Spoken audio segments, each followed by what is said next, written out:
Imana yarakoze ku byo yagiriye Zainabu Lydia.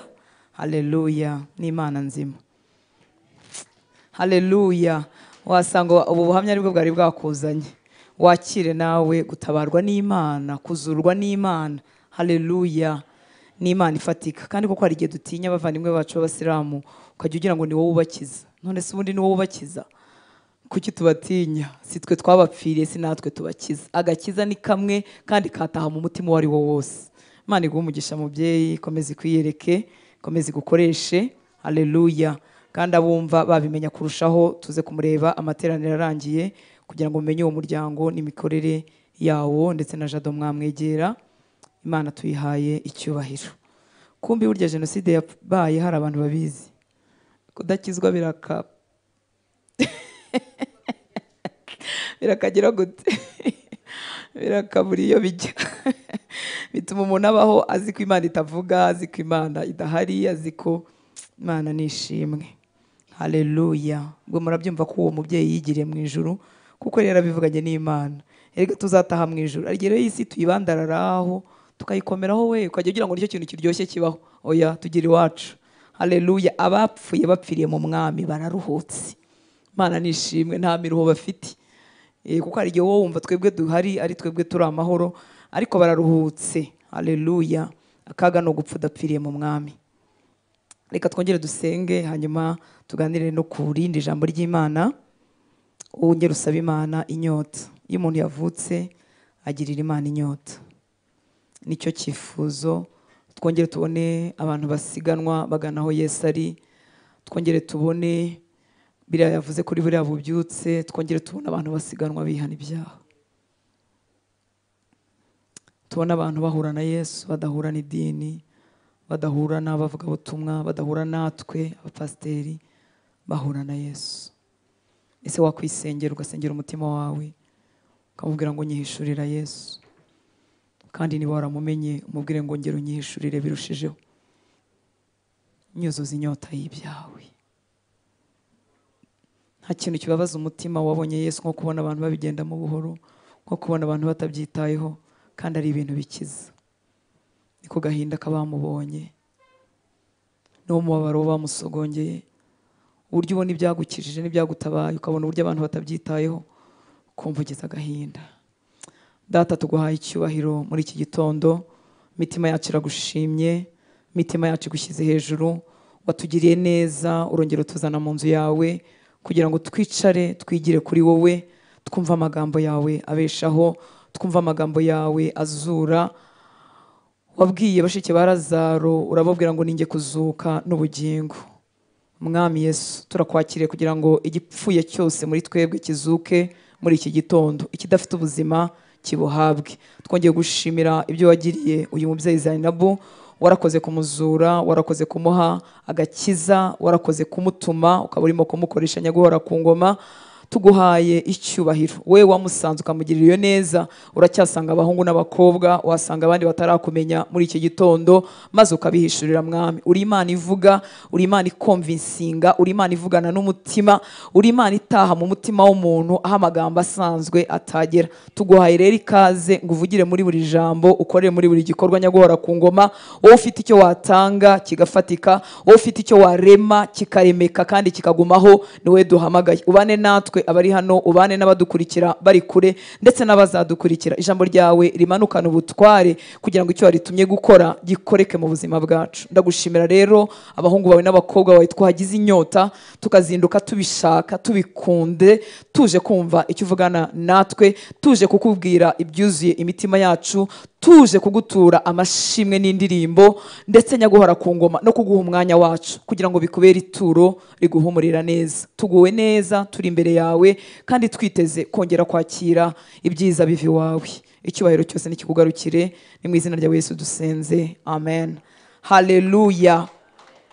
Imana nishimwe. Mwakuyeho? Hari ibintu mwahanaguye? Akantu yavuze kenda kumera nko guteza Imana muzunga. Se wowe uravuze ngo ntibizaba, kandi urimo urabisengera. Murumva koko mu isi y'umwuka tutaba turimo kwiyiba. Haleluya. impamvu Imana yabwiye Yosuwa ngo aya magambo yo muri iki gitabo ngo ntakave ku munwa we, kandi ngo ajye yatekerezaho ku manywa na nijoro. Haleluya. Ngo nibwo azahirwa mu nzira ze zose. Ko kugira ngo ayo magambo ahindure imitekerereze ya Yosuwa, yaragiye gusimbura umugabo ukomeye wavuganaga n'Imana. Haleluya. Kandi yaragiye gutwara ubwoko butoroshye, Bibiri ivuga ngo ni ubwoko butagonda ijosi. Murabyumva byonyine ko muri gushyirwaho kwa Yosuwa nabyo batari babyemeye. Siko bimeze?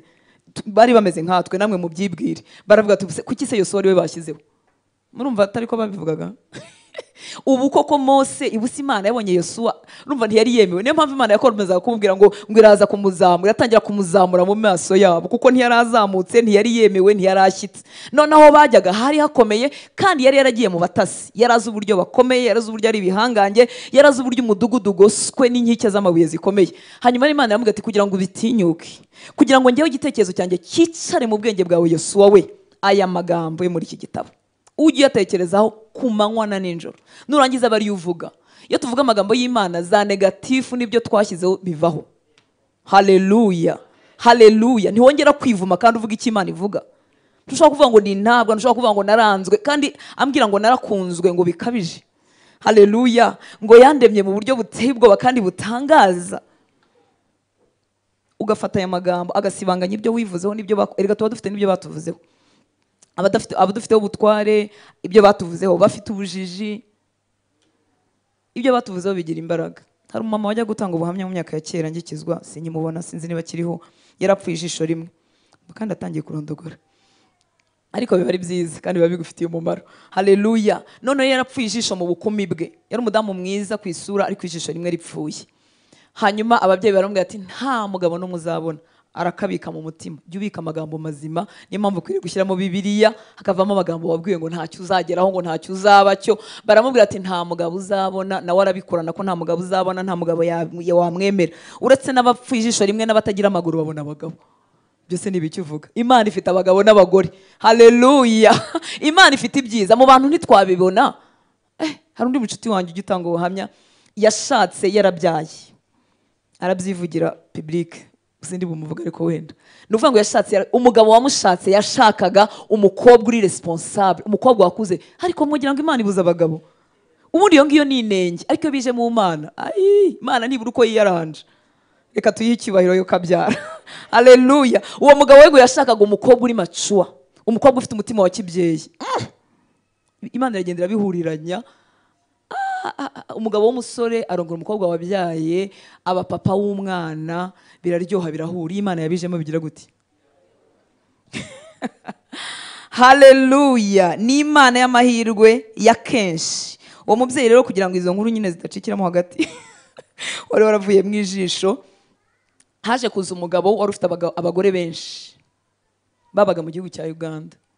None umugabo ahingutse amubwiye ko amukunze, n'ubwa mbere yari yumvise umuntu umukunze, kandi yarazi ko nta muntu n'umwe uzigera amukunda, ahita arundumukirayo. Nuko ashakana n'umugabo ufite abagore benshi. Bukeye aza gukizwa, ava muri urwo rugo, ariko urumva ijambo ryari ryaramwishe, ryari ry'ababyeyi. Bamubwiye ngo nta mugabo wabona. Abonye rero hahingutse umugabo w'abagore benshi, aravuga ati n'uyu ni ibinagenewe. Niyo mpamvu tukwiye kuyahanagura yo kanyagwa. Haleluya. Jya ubikuraho wivugeho ibyiza. Hano muri iki gitabo huzuyemo ibyiza. Niyo mpamvu muri ganya Satani yifuza kutagisoma. Niyo mpamvu kandi nanjye nshishikaye, vuga utashishikaye, nshishikaye kukigusomesha. Nshyizeho umwete kubw'ubuntu bw'Imana, ndashishikaye cyane. Ndushaka tuzakimarimo umwaka n'indi myaka, ubu ndashishikaye kugira gute? Kukigusomesha. Haleluya. Ukaba ufite smartphone, ukaba umugani uriya mubyeyi, ukaba utaratangira gukurikira ibyanditswe turimo dusoma, Imana ikubabarire hanyuma utangire. Haleluya. Twahereye kuri Matayo igice cya mbere, dukomeje urugendo. Nukumva amagambo kugira ngo agwirire muri twebwe. Icyiza cy'ijambo ry'Imana niyo ryagiye mutaryumva, igihe kiragera Mwuka Wera akari gusobanurira. Niyo atararisobanura rihinduka ibyo kurya. Haleluya. Bibyibushye umuntu wamwe imbere. Va rero mu birangaza, ngaho warebye inkweto, ngaho warebye amakanzu, ngaho warebye ubu amakanzu igihe mwayarebeye nimurayahaga. Abagabo mwebwe mureba iki? Korege we mureba iki? mureba umupira, mukareba amakuru yo muri Kongo y'intambara, ko mutarwana ziriya ntambara ubundi muzishaka wiki. Iyo umenye ngo M23 ngo igeza bikungura iki? Nk'ubu ugiye no gusenga, kuko umwanya wo gusenga muri kizambo twizere bivuga ngo twirinde ibisindisha, kugira ngo tugire umwete wo gusenga. Iyo ibisindisha bya telefoni bikubayemo byinshi ntushobora kugira imbaraga zo gusenga, ntibijya bijyana. Iyo akanyota kaje telefone urayigabanya, ngo ndebe modeli z'inweri, ngo ndebe basi jya ureba, ugiye no gusuka uhita unarekera, so uzareba urwara. Ubu nta kintu cy'abakobwa kitarebeka, ureba urwara. Ubu bafite utuntu basigaye bashyiraho turimo utuntu tw'uturabyo, ukareba urwara, ukareba yaba we mba nzabagira gute. Akumuka wera azabamfasha, uwanshoboye akamfata akankura mu birangaza, ndamwizeye ko azagufata nawe. Erega nanjye nahoze muri ibyo, ariko si ibyo nsaziyemo. Ubu nsaziye mu biryoshye, nta kintu cyandangaza, nta kintu kinkurura, nyashakira n'ikintu kiryoshye kindi kitari Yesu nkanakibura. Ibyo yankorera yo kabyara, kandi simbiwe, sinshinyirije, sinabuze nuko ngira. Haleluya. Ahubwo niyo mahitamo yanjye, wanteye yo mahitamo mu mutima rero yo kabyara. Abitere barumuna banjye, abitere abana banjye, abitere basaza banjye, abitere bagabo tugendana mu mwami, abibateremo bakobwa beza tubanye mu mwami. Haleluya. Abamarimo ibintu bitagira umumaro. Iyo umuntu avuze amagambo apfuye mu mutwe yanjye, yaba batatawe ntibigikwirwamo. Iyo uvuze ububi bw'umuntu yabihinduye mu isengesho, nta kintu bimariye, byigumaniriye. Haleluya. Rero umwuka wera wantabaye, ndamwizeye ko hari umunsi azampa abakobwa n'abahungu bavuye mu Kigali, bashishikajwe n'umwami, barimo basiganwa. Ariko muzi iby'agakiza twahawe, ariko muzi umwana w'Imana, haleluya, wihinduye icyaha ku bwacu. Ariko muzi ko iwacu atari ino. Ese muzi ko tugomba kubibwira abantu dusiganwa kugira ngo tuzazamukane iminyago imbere y'Imana. Ubu se nuhora mu birangaza, uzabwiza agategeko umwuka kuwa kangaye mu uwe mwaka? Uzamenya ijwi ry'Imana riryoshye kurusha amajwi yose wumvise ryari utagize umwete. Iyi Mana nayo ntiyiyandarika, ntago yandaraye ku muhanda. Abayishakana umwete nibo bayibona, abayikunda n'umutima wabo wose nibo yiyereka. None muzahurira hehe ko ibintu byawe byose bicishije hejuru, superficial, hejuru, uhora uguruka, ibirenge ntibiguma hamwe. Oh Yesu we. Ariko Yesu azaturengera, umva ndamwizeye. Ikinera kumwizera si ikindi, nuko yambashije. Uyu urutanze, Yesu we, uri mwiza, urakora. Uwambashije akankuramo amakanzu ndayambara yego n'ibindi, ariko wankuye mu buryohe bwabyo bigatakaza agaciro, azagutabara nawe. Haleluya. Iyo ndi mu maduka, nanga amaduka. Iyo ndi mu mbese ngize nk'umugisha, nizeye ko igihe izagera bizikabaho, hakabaho nk'umuntu ujya ugenda akangurira ikanzu akayinzanira, nkajya nambara ntagiye gucagura, mba ndimo numva ntakaza umwanya we. Cagura ipima, yewe data we. Kandi koko mba ndimo kuwutakaza, kuko uwo mwanya nakabaye ndi mu ijambo ry'Imana, nakabaye ndimo gusenga, nsengera abakizwa kugira ngo ubwenge bwabo butwikururwe bahure n'umwami. Ariko iyo ubonye udufaranga wowe, feri ya mbere mu isoko, bamwe muri twe Imana iturinda amafaranga, kuko iyo wayabonye uzagaruka yashize. Ubwo rero ikayakurinda kugira ngo irebe ko yabanza kukubona. Nabaziye ariko byose bivuga kuko mbakunda, kandi kuko nzi byiza bifite umumaro kuruta ibindi. Kwegera Yesu bitunganya umuntu, bikamuboneza, bikamwoza, bikamumaraho ibintu bitagira umumaro. Haleluya. Ibiganiro by'ibipfapfayongo bikashira mu kanwa kawe. Inzenya ziraho zipfapfanye, ukumva we zirakubiye. Ubwo abantu bakaba basetse batembagaye, kandi ari inzenya zuzuye mu busambanyi, zanduza amatwi. Iyo umuntu yakijijwe arinda amatwi ye n'amaso ye. Aya matwi yanjye n'ay'agaciro, aya maso n'ay'agaciro. Nukwira kumva inzenya zipfapfa, muzumva ibintu byose bisetsa, birimo ibintu by'ibishwanjashwange by'ubusambanyi bagobetse meme no mu ndirimbo za Kinyarwanda tubyina, iyo umaze gukizwa urobanura amagambo. Hari ibintu bavuga ngo kanjogera injonge sinzi biki, bagasohoza bageje ku busambanyi, agasaza gashira amanga kagize gute, bigasoza bigiye mu bintu bipapfanye bitwanduza tutabizi. Ubwo none wagera mu zubu rero, mu zubu za wa muvandimwe ntavuze izina muramenye, zuzuye ubusambanyi kuva ku ntangiriro kugeza ku iherezo, mukaziriza mu matwi yanyu. Hanyuma intege nkeya zo gusambana zakuzamo, wasaruye wasoromye wiriwe urya umwanda. Ni nko kurya umwanda. Gusa umuntu yarya umwanda akagira ubuzima buzima? Ntibishoboka. Umuntu w'umukristo vraiment Imana yanagire neza ikamuha imodoka akava i Kigali akagera i Butare arya umwanda mu matwi, yumva ibintu bipfuye. Imana ikaguha smartphone, ikaguha internet, ukajya muri siporo ufite kuteri wumva ibintu bipfuye. Hari ijambo ry'Imana ushobora kugenda wumva ubuzima bwawe bugahembuka. Niki gikomeza umukristo agahorana itoto? Nuko mu mutwe we hahoramo amagambo y'Imana. Nicyo gituma tutaga umwuma. Imyambira irashinyitse ya Satani ahora afona ngo turase ya myambiye yaka umuriro, ariko dufite ingabo yo kwizera ndende cyane ituma tatubasha. Kubera iki? Kubera ko ijambo ry'Imana rihora mu matwi yacu. Nonga ryumva, nsasa ryumva, ntunganya icyumba ryumva, iyo nakoze indi mirimo yo mu rugo ntinye kubikomeza kuko nkora mikeya, mbikora ryumva. Haleluya. Hanyuma rero ukagira ubuzima, Satani yakurasa ntibigufate, ukageza igihe nawe ujye wikabakaba ukavuga uti ibi ni njye wabibashije, ya mibabaro yose nayiciyemo. Yesu ni muzima. Cyangwa Mwuka Wera akakorera muri iyo mitongero yose ngo utongereye wenda agashyiramo inyota. Haleluya. Turi mu ijambo ry'Imana, tumazemo iminsi umuhamya wuzuye ibyo ahamya. Twabonye n'umwana uzahamya. Haleluya. Turi mu gitabo cyangwa mu rwandiko Pawulo yandikiye itorero ry'Abakolosayi, twari turi ku gice cya 3. Haleluya. Cya 4. Oh yes. Ayawuri twagarukiye maze ku murongo wa 10 ibice 3. Yego ko ari umwese ngo ni 4, nibyo ni 3. 3 ntabwo twayirangije, twari twagarukiye ku murongo wa 10 dusoza tuvuga ko nzababwira ku wa 11, hanyuma tugakomeza no hepfo, kandi Umwuka Wera dushoboze tubivuge neza muri iyi minota. Haleluya.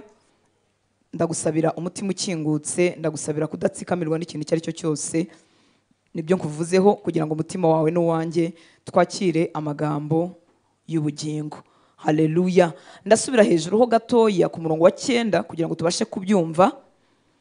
Ubwo turi mu rwandiko Pawulo yandikiye itorero ry'Ikolosayi igice cya 3, duhere ku murongo wa 9. Haravuga ngo ntimukabeshyane ubwo mwiyambuye umuntu wa kera n'imirimo ye. Ntimukabeshyane ubwo mwiyambuye umuntu wa kera n'imirimo ye, mukambara umushya uhindurirwa mushya kugira ngo agire ubwenge kandi ase n'ishusho y'Iyamuremye. Haleluya. Mwakumvise kano kantu? Twambaye umushya wa kera yatuvuyeho igihe twapfanaga na Kristo tukazukana nawe. Haleluya. Hanyuma ubu turimo twambara umushya umunsi ku munsi, twezwa turushaho guhindurirwa mu bwenge bwacu kugira ngo turushaho gusa n'ishusho yaturemye, tugenda dusa na Kristo umunsi ku munsi. Abavutse twese, abapfanye nawe tukazukana nawe, tukakira ubuzima bushyashya. Turi mu rundi rugendo rwo kurushaho gusa nawe umunsi ku munsi. Haleluya. Uriya murongo wa 10 muri Bibiliya ijambo ry'Imana ravuga ngo mukambara kamere nshya.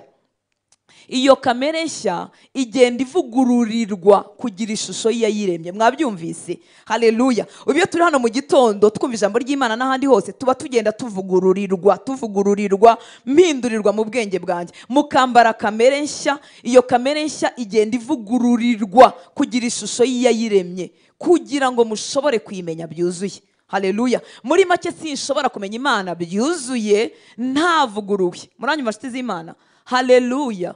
Haleluya. Ikigero ubwenge bwanjye buvuguriwemo n'ijambo ry'Imana ni nacyo kigero nzamenyeramo Imana. Niyo mpamvu ushobora kubwira umuntu ineza y'Imana ukabona ntibimufata, ukajya uvuga se ndamutera igishinge, ese ndabigira gute? Oya, nawe siwe, ni ubwenge butaragira gute? Butaravugururwa. Kandi ntibuvugururirwa muri za kaminuza, buvugururirwa mu ijambo ry'Imana. Uko turitindamo, uko turitekerezaho ku manywa na nijoro, rihindura imitekerereze yanjye, inshuti z'Imana. Haleluya. Hanyuma nkabasha kumenya byuzuye iyi Mana. Niyo mpamvu tutazigira tuyimenya ku kigero gisa. Mukambara kamere nshya. Iyo kamere nshya igenda ivugururirwa kugira ishusho y'iyayiremye. Mwumvise? Kamere nshya yanjye nawe igenda ivugururirwa gusa n'uwaturemye. Kandi ibyo bikaberaho kugira ngo dushobore kuyimenya byuzuye. Haleluya. Tubashe kumenya Imana. Igipimo uziho Imana, igipimo uryohewemo n'urukundo rwa Kristo, haleluya, kingana n'urugero rwo kuvugururwa kw'ibitekerezo byawe n'ubwenge bwawe. Kandi ubwenge bwawe nabwo buvuguruye bingana n'ijambo ry'Imana ribitse muri wowe. Apana ryatambutse mu matwi wirangariye. Haleluya. Muribuka Yesu aca wa mugani w'abantu basohoye imbuto bakabiba. Yaravuze ngo uwumva ijambo ry'umwami cyangwa uwumva ijambo ry'Imana ntarimenye, ntarya understanding, ntirigume muri we, umubi araza akiba. Ariko warimenye burya ntiriba rikibitse. Niyo mpamvu Satani aduteza kumva ijambo ry'Imana turangaye. Mwumvise? Uwumva ijambo ntarimenye niwe wibwa, ariko warimenye icyangezemo. Ubu nta kintu cyasibanganya ko nakunzwe ku gipimo kimwe nicyo Yesu akundwaho. Haleluya. Iyo ryagezemo riba ryagezemo. Imana nishimwe. Haleluya. Hanyuma turimo turambara umuntu mushya. Iyo kamere nshya ikagenda ihindurwa, ivugururwa umunsi ku munsi, turushaho kugira ishusho y'Iyaturemye, tugenda dusa n'uwatubyaye. Haleluya. Tugenda dusa na data.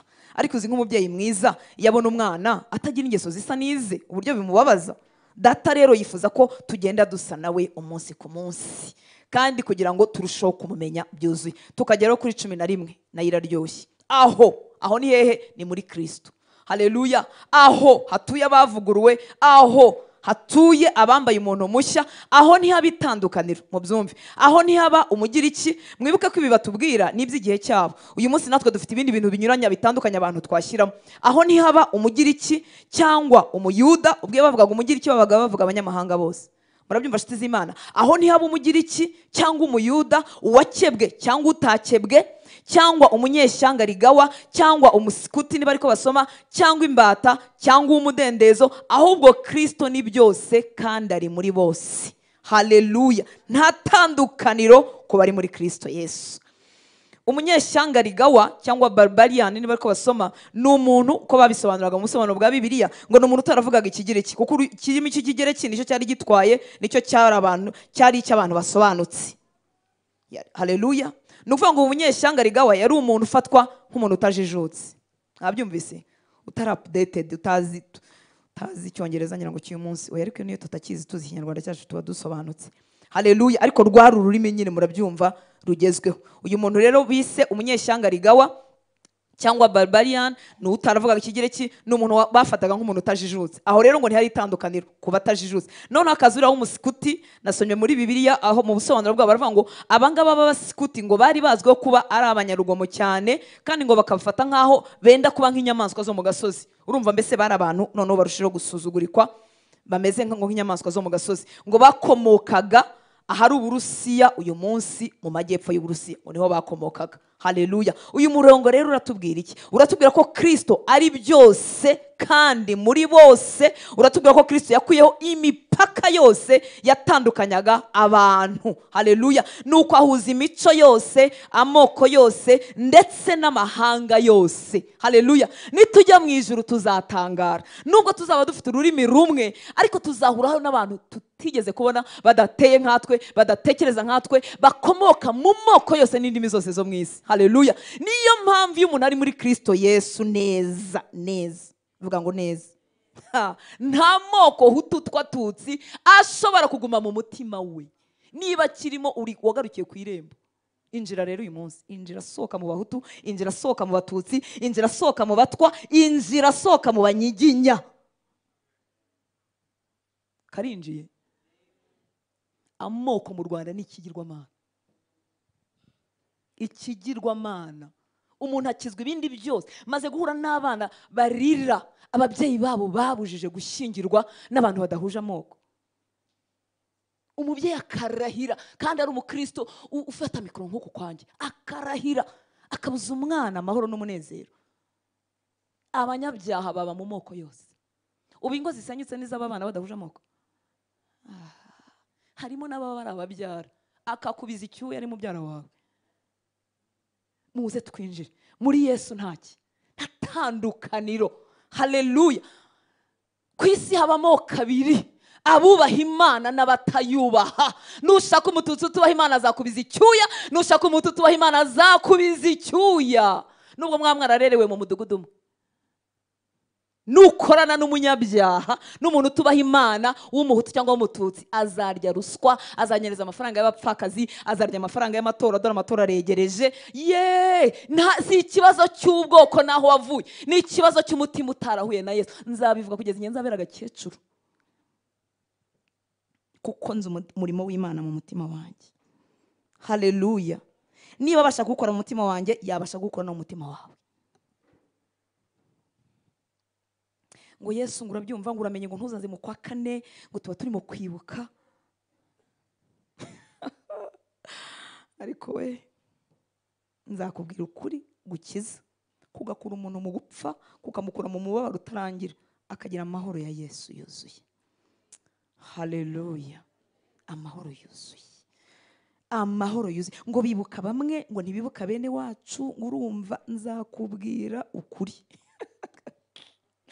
Haleluya. Imana ni nziza. Yesu yaje gukuraho itandukaniro. Abari muri we mwimbere bose bafite amahoro, kandi bararyohewe, kandi barabohotse. Abagarukiye ku rugi nibo baturushya, nibo batubiza icyuya, nibo babujije abana gushakana, nibo batera ikimenyane mu kazi. Ni abagarukiye ku muryango. Mu Banyarwanda, abakristo benshi, twese dufite denomination duturukamo, benshi bagarukiye ku muryango. Niyo mpamvu ubona nta mpinduka, niyo mpamvu ubona izina rya Kristo mu gihugu cyacu risuzugurwa, niyo mpamvu iyo uvuze kuri umupasiteri ikintu cya mbere batekereza ari kuri umwescro,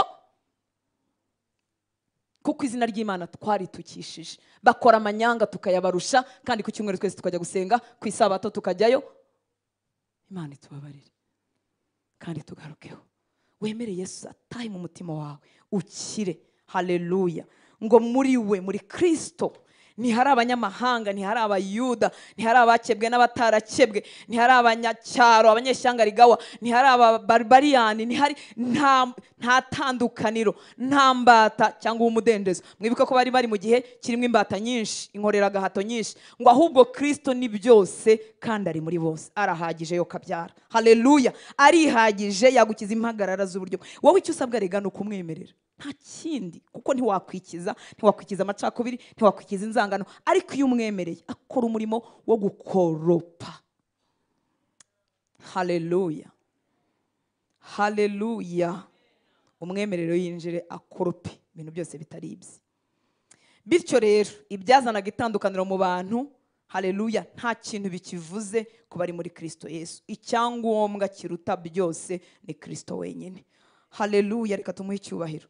Arahagije yo kabyara, kandi uwo yagezemo azaba mwiza, uwo atarageramo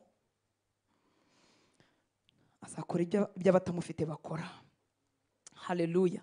Umurongo wenda kuvuga nk'uku nguku tubona nanone mu rwandiko Pawulo yandikiye itorero ry'i Galatiya igice cya 3, ndasoma 27 kugeza kuri 29. Urwandiko Pawulo yandikiye itorero ry'i Galatiya 3, 27 kugeza kuri 29. Ngo kuko mwese ababatirijwe muri Kristo muba mwambaye Kristo, abapfanye nawe, abapfanye na Kristo. Haleluya. Kuko mwese ababatirijwe muri Kristo muba mwambaye Kristo. None ntihakiriho umuyuda cyangwa umugiriki, ntihakiriho imbata cyangwa uw'umudendezo, ntihakiriho umugabo cyangwa umugore, kuko mwese muri umwe muri Kristo Yesu. Haleluya. Mwabyumvise? None ntihakiriho umuyuda cyangwa umugiriki, ntihakiriho imbata cyangwa umudendezo, ntihakiriho umugabo cyangwa umugore, kuko mwese muri umwe muri Kristo Yesu. Haleluya. Ubwo muri aba Kristo, muri urubyaro rwa Abrahamu, muri n'abaragwa nk'uko byasezeranijwe. Tureka kujya kwandavura kandi turabaragwa. Haleluya. Imana tuyihaye icyubahiro. turakomeza rero muri uru rwandiko rw'Abakolosayi igice nyine cya 3 tujye ku murongo wa 12. Haleluya.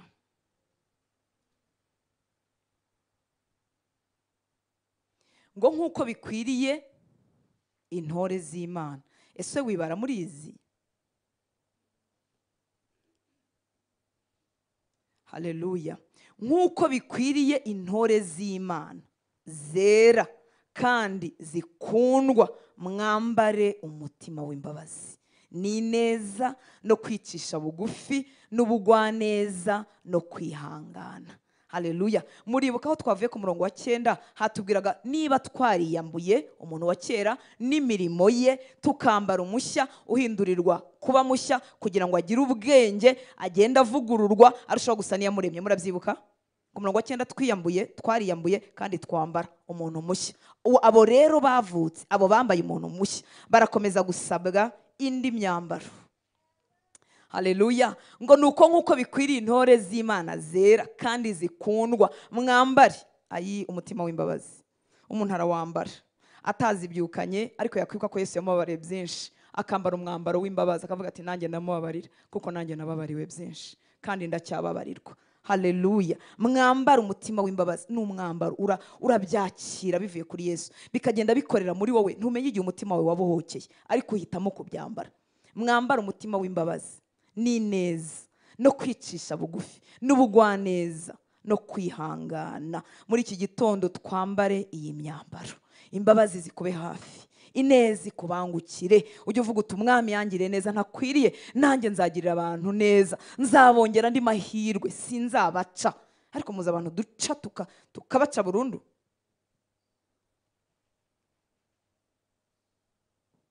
Haleluya.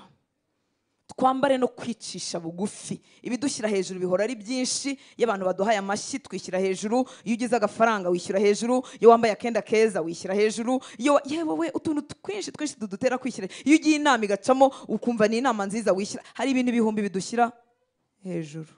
Ariko twambare no kwicisha bugufi ubigambiriye. Ujye ubwira Kristo ati mu mutima nk'uwawe. Nyigisha dore ibyankomeye amashyi bibaye byinshi. Nyigisha dore hari ukuntu maze gusa nk'uhagarara numva nshinze muri wowe, nkumva nsuzuguye abatarakizwa, nkumva abanyantege nke, nkumva hari ukuntu bapinze, nkumva bavangavanga bakajwangajwanga, nkumva hari ukuntu bapinze. Ukabwira Yesu uti mu mutima wo guca bugufi, nibuke ko byose nabiherewe iki? Ubuntu. Wagize ngo nuko ushoboye gusenga tuvuye mu masengesho y'iminsi 3. Haleluya. Mwagize ngo nuko dushoboye gusenga nuko byose twabiherewe iki? Ubuntu. Iyo nagambire kwiriza nkabibasha, ndongera ngashima Imana, gushimira ko wampaye ubuntu bwakubishobora. Haleluya. Haleluya. Twambara umutima wo guca bugufi kuko byose twabiherewe ubuntu. Imana itugirire neza. Amen. Ku murongo wa 13 twari twambaye kwicisha bugufi, twambaye ubugwaneza, twambaye no kwihangana. Ariko Mwuka Wera nta kintu adakorera muri twebwe. Haleluya. Umwambaro wo kwihangana uza gutambutsa mu bintu ubundi utagatambutsemo. Wakabaye uvuze induru kwirukanga ku musozi, ariko Umwuka Wera azakuzamo akuzeho, wambare kwihangana. Maze izina ry'Imana rihabwa icyubahiro kuko watambutse utavugije induru, udatukishije izina ry'Imana. Haleluya. Udateye abatubaha Imana gusuzugura izina ry'Imana twitirirwa. Ariko muzi ko induru yacu itera abatazi Imana kurushaho gusuzugura Imana twitirirwa. Haleluya. Ku murongo wa 13, mwihanganirana kandi mubabarirana ibyaha uko umuntu agize icyapfa n'undi. Tugira duti twihanganirana kandi tubabarirana ibyaha uko umuntu agize icyapfa n'undi, nk'uko umwami wacu yabababariye. Umva igipimo aho gikomoka. Ntago ari gikomoka ku bibi byinshi nagiriwe n'ubuhemu bwinshi nagiriwe. Oya, ndababarira nkihanganira abanyabyaha n'abampemukiye. Haleluya. Nkihanganira abo tugize icyo dupfa, ukihanganira abo mugize icyo mupfa, kuko ibyo ni ibisanzwe kandi bizahoraho bikurikije ikigero. Nibuka yuko umwami wacu nanjye yagize gute? Yambabariye. haleluya, ngo abe ariko namwe mubabarirana. Mwabyumvise? Imana nihabwa icyubahiro. Twihanganirana, tubabarirana uko umuntu agize icyapfa n'undi. Mwarabibonye ko ibintu byo gupfa ibintu n'ibindi bitajya bishira? Kere kuri wenyine, niyo uri wenyine nabwo hari ukuntu wigiramo ama conflict uri wenyine. Umuntu ni ikiremwa gitangaje ku buryo ashobora kwirakarira. Nta muntu uhari. Rero ibyo tuzapfa n'abantu bizahoraho. Ariko Bibiliya ikatugira inama ngo duhore tubabarirana uko umuntu agize icyapfa n'undi. Niba tugipfuye mu kwa mbere tubabarirane, nitugipfa mu kwa 12 twongere tubabarirane. Haleluya. Kubabarirana no kubabarira ni umurimo ukomeje kuba ari muri Kristo Yesu. Bagize gute? Bababariwe. Nta muntu duhamagarirwa gushyiraho akadomo ngo tuvuge ngo byaranze. Mwabyumvise? Abababariwe byinshi turi hehe? Haleluya. Abababariwe n'Imana turi hehe? Twebwe rero ngo abababariwe, ariko natwe dukomeza kubabarira abantu ko tugize icyo dupfa. Mujya mugira ibyo mupfa n'abantu. Turasabwa rero ibi birareba abababariwe. Niba utarababariwe, utarakira imbabazi z'Imana, nta kibazo cy'ubaca ubakatire ubacireho umurongo. Ariko twebwe abababariwe turasabwa gukomeza kubabarirana uko tugize icyo dupfa n'abantu. Imana nishimwe. Bibiliya dusaba kubana n'abantu amahoro ku rwacu ruhande. Hari igihe ushaka kubanira umuntu amahoro akakunanira, ariko wowe ugomba gukora urwawe ruhande. Haleluya. Haleluya. Kubabarira abantu ntibivuga ngo twongera guhura nabo, twongera gukorana, twongera guhoberana. Hari igihe bidakunda kuko icyizere burya kimeze nk'amazi, iyo kimenyeretse ntikiyoreka. Ariko ku rwawe ruhande usabwa kubana n'abantu bose amahoro. Ugomba gusaba imbabazi zimusabe, ugomba kubabarira mubabarire. Nazakira mugakomeza urugendo, Imana ishimwe. Nazakira agakingura umuryango mugakomeza, Imana ishimwe. Ariko nahitamo gukinga umuryango, ubwo bizaba ari ku rwe ruhande. Hari umuntu ufashijwe. Haleluya. Twihanganirana kandi mubabarirana ibyaha uko umuntu agize icyapfa n'undi, nk'uko umwami wacu yababariye, aba ariko namwe mubabarirana. Imbabazi z'Imana ziratangaje. Niyo mpamvu abari muri we twababariwe nta muntu dukwiriye kwima imbabazi. Haleluya. Ntago bisaba kubanza kubyiyumvamo ibyo kwihanganirana no kubabarirana. Mwabyumvise? Ntibisaba kubanza kubyiyumvamo, ni itegeko ryahawe abababariwe twese, tugomba kuryakira. Urabanza ukaryakira ukavuga uti yego mwami, ubwo nsaba kubabarira no kubabarirana ndabyakiriye, ngaho nshoboza. Wabyumvise? Ngaho kura uburemere bw'icyo nakorewe mu mutima wanjye. Ngaho kura uburemere bw'ubuhemu bw'abantu, kuko abantu bajya bahemuka. Kandi mu bantu nawe ugize gute?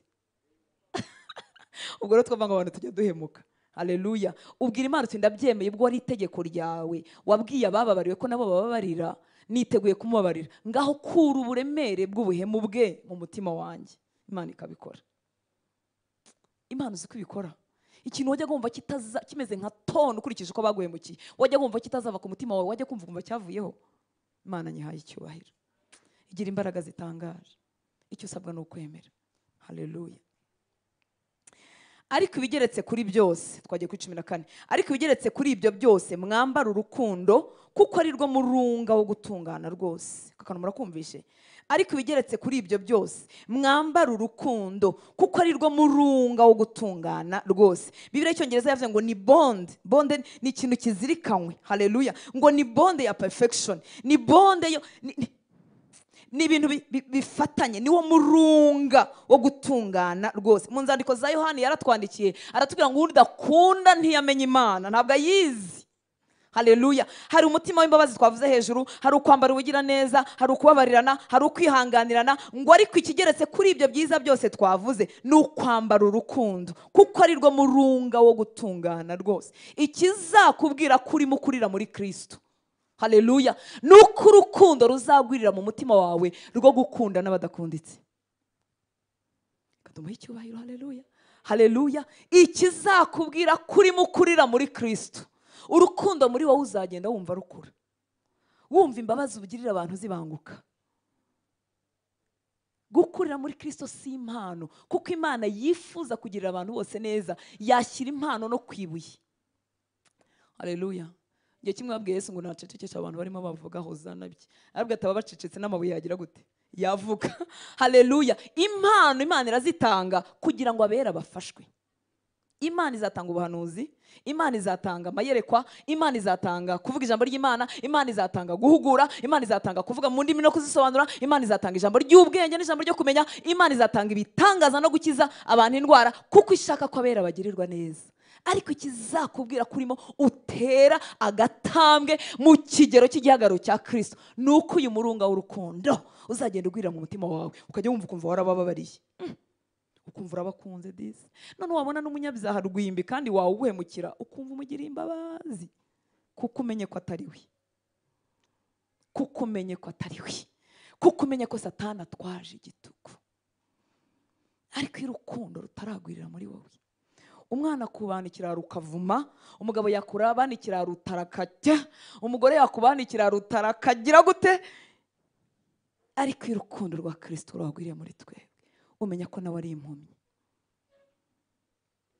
Ntushobora kugira umutima wo kwingingira umugabo wawe utarakizwa, ntushobora kugira umutima wo kwingingira umugore wawe w'umupagani. Ariko iyo ngeze ku bagabo numva mbababariye cyane, mba ari uko ndi umugore, mba numva kwihangana umugabo w'umupagani byasa nk'ibyoroha. Abagabo bimeze biti? Haleluya. Umugore w'umupagani we ko yajya kujomba ijambo rigahinguka mu rubavu.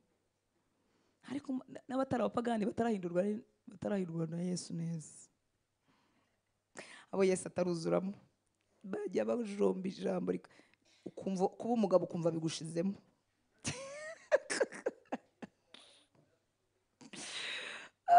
Turaza kubageraho, Imana nimfasha.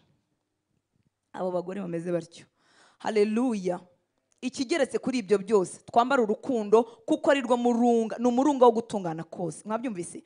Niyo bonde kirabitwikiriye, kirahagije. Udakunda ntazi Imana, ntarayibona. Iyo tugenda tuyibona, urukundo twumva rugenda ruza. Wabona umwana mu muhanda ukumva arakubabaje, wabona umugore wasinze ukumva guteye agahinda, wabona umugabo warorongotanye ukumva arakubabaje.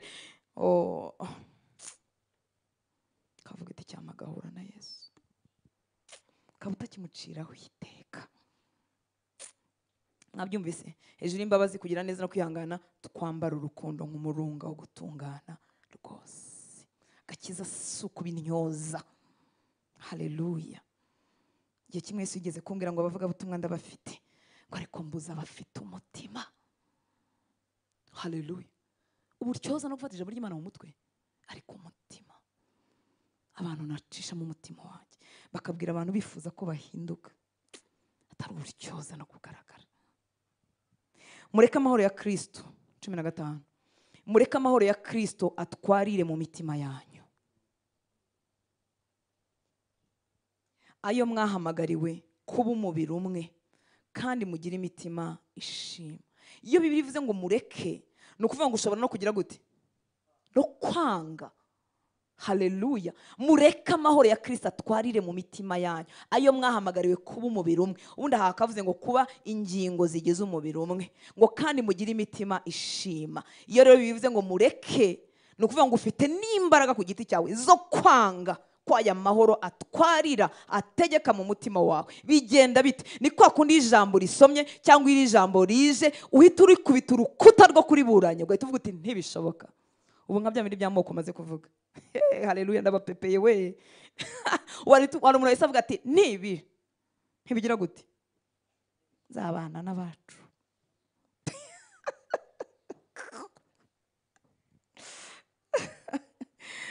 Yaba mwari muzi ko amacakubiri ari Satani. Muzi ko niyo abantu babuze icyo bapfa, ntimuzi mu Rwanda mu minsi yatambutse ibyo Abahutu n'Abatutsi bimaze kuvaho, tubaye banda umunyarwanda, hazi iki? Abavuye aho. Tekereza gupfa n'umuntu aho yavuye, nk'aho yijyanyeyo. Ubuhunzi se bwari bwiza ku buryo umuntu yapfa ngo umwe yavuye Tanzania undi ava Uganda ngo mva Burundi. Murumva amacakubiri ntashobora kubura hava. Turongera dupfa Igifaransa n'Icyongereza, indimi z'abakoloni turazipfa. Ngo umuntu ngo avuga Igifaransa ngo sindi mu muhakazi. Koma. Satani we uzashya wumve muri kino gihugu. Haleluya. Mureke amahoro ya Kristo agire gute? Atwarire mu mitima. Ni ukuvuga ngo turabyemera cyangwa tukabyanga. Ushobora kwanga ko amahoro ya Kristo akwarira mu mutima wawe, uhita ijambo riza ugahita urisunika, nturyemere ko rishorera imizi muri wowe. Haleluya. Aya mahoro ava kuri Kristo yonyine niyo ashoboza umuntu kutagira ubusharire n'intonganya. Uwo mutima w'amahoro niwo ukwiye kuyobora abizera mu mibanire yabo. muranyumva nshuti z'Imana? Haleluya. Wibuke ko umuntu afite imbaraga zo kwanga ko aya mahoro atwarira mu mutima we, akanga ko amahoro ategeka umutima we. Ugajya uburanya ijambo ryose rize, ntutume ryinjira ngo riyobore ibitekerezo byawe, ntiriyobore ubuzima bwawe, nturikundire ko riyobora ibyemezo byawe, ugahita urirwanya. Barivuga bariya barivugira nuko batagezweho n'ibyangezweho, ubusura muntu wamemukiye namubabarira gute? Harabahemukiwe nkawe ku gipimo cyawe kitari icyanjye no kurenza wowe. Bashoboye kugira gute? Kwakira amahoro, bakirira ijambo rirabatunganya, babasha kubabarira. Mureka amahoro ya Kristo atwarire mu mitima yanyu, niyo azadushoboza kubaho ubuzima butagira gusharirirwa n'intonganya, dutwawe, tuyobowe, dutegetse n'amahoro ya Kristo. Haleluya. Ya ndirimbo iravuze ngo kuri ubu njya ngira amahoro mu mutima, nyahawe na Yesu mukiza wanjye. Bankuruzi abisi ntibayazi icyamanywa uyahawe nawe, atembe mu mutima wawe. Haleluya. Kuri ubu njya ngira amahoro, ni menshi atemba nk'uruzi, abisi ntibayazi nayahawe na Yesu mukiza wanjye. Ngo icyama ngasanga nawe ugize gute? Uvomyeho. Ngo urebe ukuntu umunkanya rushira mu maso, ngo urebe ukuntu utuza ugatekana, induru zigashira mu matwi, ukajya wumva uratekanye umeze nk'udatuye ku isi kubera amahoro y'Umwami. Ndayakwifuriza ukabyara we. Umurongo wa 16, ngo ijambo rya Kristo ribe muri mwe rigwiriye, rifite ubwenge bwose. Ribe muri twe rigwiriye, ari ryinshi, rifite ubwenge bwose. Mwigishanye, muhugurane muri zaburi n'indirimbo n'ibihimbano by'umwuka, muririmbirana Imana ishimwe mu mitima yanyu. Haleluya. Mbasomeye muri biri jambo ry'Imana avuga ngo inyigisho za Kristo zibacengere, ziducengere. Ntizagucengera utazimazemo umwanya. Inyigisho za Kristo zibacengere rwose, zidukungahaze. Zirakirisha. Haleluya. Zibacengere rwose, zibakungahaze, mugire n'ubwenge bwo kwigishanya no kugirana inama. Ubundi inama zawe zigomba kuba zivuye mu ijambo ry'Imana, winzanira ibya hehe na hehe. Haleluya. Mugire n'ubwenge bwo kwigishanya no kugirana inama. Muririmbire Imana zaburi n'indirimbo z'ibisingizo n'izahimbwe zikomoka kuri mwuka. Baririmbye. Haleluya. Zahimbwe zikomoka kuri mwuka, si ibintu by'akamanyu k'umutsima, si ibintu bazambona bari barambonye none bari barakubonye none bazakubona. Biraciriritse. Haleluya. Muririmbire Imana zaburi n'indirimbo z'ibisingizo n'izahimbwe zikomoka kuri mwuka, muyishima cyane bibavuye ku mutima. Buri nta ndirimbo zitavuye ku mutima niziba zidarujye wicicikira, wivire no muri korari uyicarire nkatwe.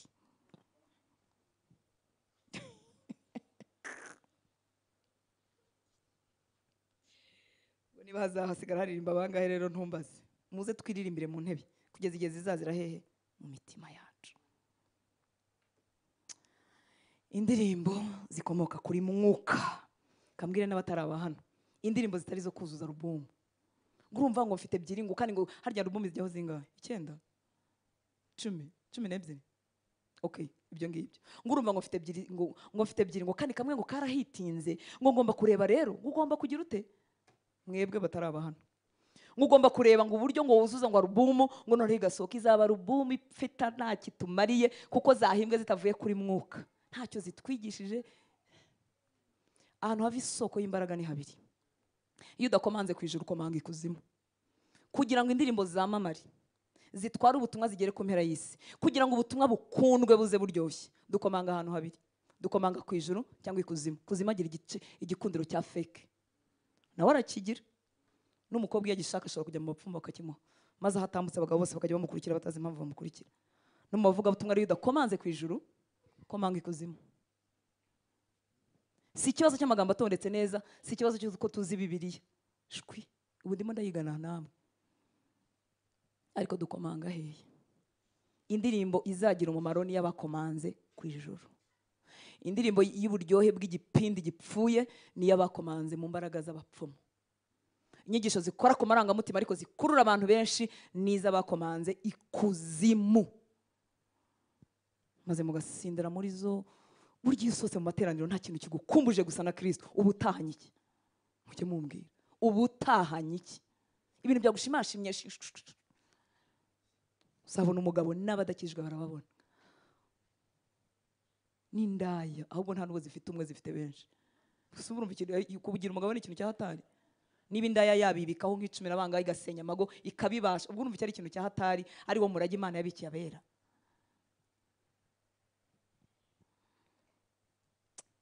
Mana ncyonzi ntizabambaza.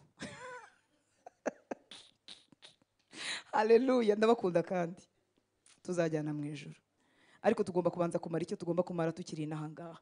Haleluya, ijambo rya Kristo ribe muri twebwe rigwiriye, rifite ubwenge bwose, twigishanya duhugurana muri zaburi n'indirimbo n'ibihimbano by'umwuka, turirimbirana Imana ishimwe mu mitima yacu.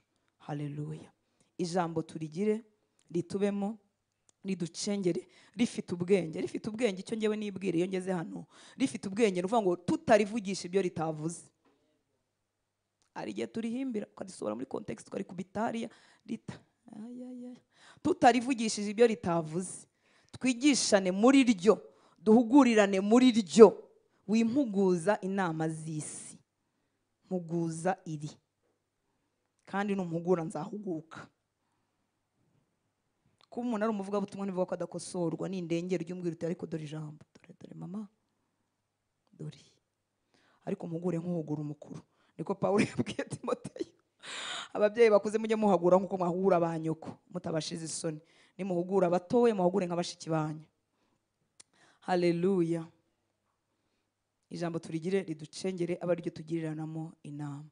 17 ngo kandi icyo muzavuga cyose n'ibyo muzakora mujye mubikora byose mu izina ry'umwami Yesu, mushima Imana Data wa twese kubw'uwo. Iki kintu muracyumvise? Icyo muzavuga cyose, amagambo murebe ukuntu amagambo ari bitaba make, muze kubyumva. Icyo muzavuga cyose n'ibyo muzakora byose mujye mubikora byose mu izina ry'umwami Yesu. Ubwo amagambo ntahitaba make, kuko hari amagambo tutavuga mu izina ry'umwami Yesu arahita ava mu kanwa.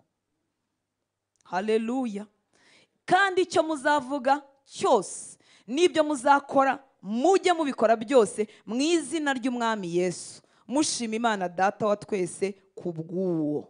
Ubwo nujya kunegurana uraba ubikoze mu izina ry'umwami Yesu, ubwo ibinego birahita bivamo. Nujya gutukana birahita, nujya kubwira umuntu umujinya wazamutse ugeze aha birahita bivamo, kuko utabikoze mu izina ry'umwami Yesu. Turasaba Data ngo atugeze aha hantu aho tuvuga dukora byose mu izina rya Yesu. Ubwo rero ibidafitingamo, ibidakwirwa muri Yesu byose bihita biva mu migirire n'imivugire yacu. Siko bimeze inshuti z'Imana? Ibyo Yesu atavuga binge kuri, imyitwarire Yesu itamubaho inge kuri, kuko ibyo nkora n'ibyo mvuga byose ndabivuga mu izina rya nde? Nk'uhagaze mu cyimbo cye.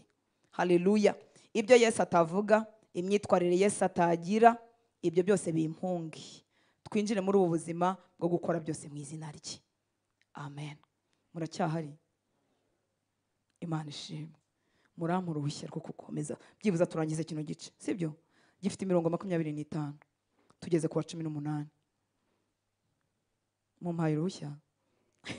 Murakabaho, murakabyara abahungu n'abakobwa, murakagira amafaranga, tuyakunda cyane, ariko agira no mumaro, turagataha ni Siyoni mu rurembo rwo mu ijuru. Haleluya, nyuma yo gukora ibyo twasabwe gukora byose turagatahayo amahoro. Imana nishimwe. Ntugatahe utarangije ibyo wagombaga gukora, ntugakenyuke. Korera Imana mu gihe cyawe, ugwize ibyiza mu bantu, ugwize ibyiza mu rubyaro rwawe, usiga umurage mwiza inyuma. Haleluya, twarashaje twarapfuye, bajya bavuga ati hano habaye umudamu yavuze ubutumwa akiri mutoya, arinda asaza agira iminkanyari atabivuyemo. Wabaza utuyitwaga nde batiyitwaga Rutasi?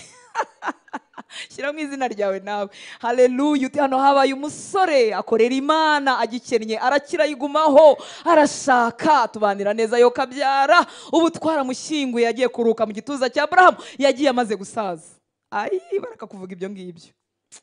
Imana nishimwe. Amen.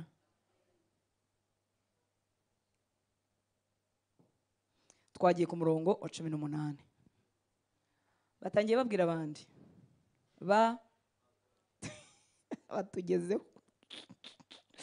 Haleluya, batugezeho kandi nanjye nabaziye. Ikiza nuko mbazira nanjye niyizira, ko ndiwe ntawe nabikwepera. Bagore mugandukire abagabo banyu nk'uko bikwiriye abari mu mwami wacu. Ibi byose tugiye kuvuga hano hepfo birareba abari mu mwami. Abatari mu mwami batubabarire, ntibadutere amabuye, si ibyabo.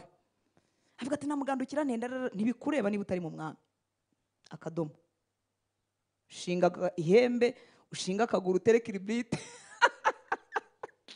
niba utari hehe mu mwami. Ibizagufasha niba ari kujya muri ribu, niba ari kujya muri polisi, niba ari kujya mu mudugudu, niba ari guhamagara abanyagosenye, ibizagufasha utari mu mwami byose uzabikurure, urebe ko hari icyakurengera. Hanyuma bari hehe mu mwami. Bagore mugandukira abagabo banyu nk'uko bifitinga bikwiriye abari mu mwami wacu. Iri ni itegeko ry'abari hehe mu mwami. Abari hehe, twebwe bari hano turi hehe. Bagore tugire dute? Maze utazanye n'umugore wawe nugeraho kino kimwumvishe, ariko n'abagabo turaza kubageraho. Bagore mugandukire abagabo banyu nk'uko bikwiriye abari mu mwami. Ibi tuvuga ni iby'abari mu mwami muri Kristo. Muri Kristo Yesu bira byose tumaze kuvuga habaye ubuzima bushya, haleluya, bubyara umuco mushya, utari uwa Kinyarwanda, utari uwa Kinyamerika, utari uwabize n'abatarize, haleluya, utari uwabega n'abanyiginya, umuco wo mu bwami. Abari mu bwami uko batindana Kristo, uko bakira bwa buzima bushya no kwa kuvugururwa, bibabyarira umuco mushya. Abari mu bwami bagira umuco, haleluya. Iyo uje muri Kristo ntube muri ubu buzima bushya bw'abari mu mwami, uba utitoje kubaho kubwo wagupfiriye akanakuzukira, haleluya. Kandi ubuzima butahuye nawe uraduhemukira, kuko bukomeza kudahesha data icyubahiro. Agakiza kakorerwa mu mutima kubwo kwizera, uko dutindana nawe bikameneka inyuma, bikaturemera umuco mushyashya, haleluya, haleluya. Abagore bari mu mwami uko barushaho kwegerana n'umwami bagenda barushaho kuganduka. Ibi twikarakasa ukavuga cyane, nyine avuga cyane uri mu murima, ariko umwanya wo kuganduka no kuganduka. Abagore mu Rwanda bafite ijambo. Kuri igihugu yaravuze ngo turi bagira gute, don't touch, dukorwaho, ariko abari mu mwami, haleluya. Bahinduka abadepite bari mu mwami, bahinduka abaminisitiri bari mu mwami, baba abapasiteri bakayobora insengero bari mu mwami. Iyo bageze mu rugo bagandukira abagabo babo. Uko umuntu arushaho guhura na Kristo niko kuba ingare no kumunyamahane bigenda bigabanuka. Murabizi baravuga ngo umugore uko asaza ngo harya ngo gwiza ingeso agira gute. Abagore bakuze tugira amahane, utangira waroroshye woroha, ibintu byose ari by'umugabo bikarangira byose byarabaye ibyawe. Bameneye iki banyici byose bikaba ibyacu. Ariko umuntu aje mu mwami asaza arushaho kuryoha, ntasaza arushaho kuba mushari. Murabyumva abagore? Nta bagore bari muri iyi nzu yemwe? Bagore bari mu mwami twakira umuco mushyashya wo mu bwami. Reka turebe imwe mu mico y'abagore bari mu mwami. Nyarukiye mu gitabo cy'imigani, kandi mbasabe inshuti z'Imana, igitabo cy'imigani ukigereke ku bitabo urimo gusoma, kuko igitabo cy'imigani kitwigisha imigenzereze, kikwigisha inyabupfura, kikwigisha aho bavuga cyane n'aho bavuga buhoro, kikwigisha uko witwara mu bantu. Nta kintu kibi ku isi nko kubaho umuntu atagira uburere. Nicyo kintu gifunga imiryango, nicyo kintu gituma umuntu atishimirwa n'abantu, nicyo kintu gishobora gukura umuntu mu kazi keza yari yiboneye kubura uburere. Akayoberwa icyo babwira abakuze, akayoberwa icyo babwira ababosi, akayoberwa icyo babwira urungano, akayoberwa uko bahamagara umuntu. Umuntu wese ni uwo kubahwa, haleluya. Nubwo waba umwishyura 1000 yahinze iwawe, umuntu wese ni uwo kubahwa. Iyo umuntu akijwe ntahamagara abantu n'agasuzuguro ngwe, oya oya. Mu gitabo cy'imigani rero mpamakumbuzi harimo iby'uburere byose, harimo iby'imyitwarire byose, harimo ibitugabanyamo ubukana n'ubushizi bw'isoni. Niba uvugana n'umugabo w'abandi ukamenya kuvugana nawe, niba uvugana n'umubyeyi ukamenya kuvugana nawe, niba uvugana n'umuntu mutoya mu ngano ukamenya uko muvugana, haleluya. Ukamenya ibivugwa n'ibitavugwa. Muzi uburere bukeya buri mu itorero ry'Imana. umuntu akakwandikira ntimungana, ntimumenyeranye, ntimuziranye, akakwandikira nka saa 9 z'ijoro akubaza ngo amakuru. Seriously? Amakuru saa 9 z'ijoro, telefone ngo twi, amakuru, umuntu utari inshuti yawe.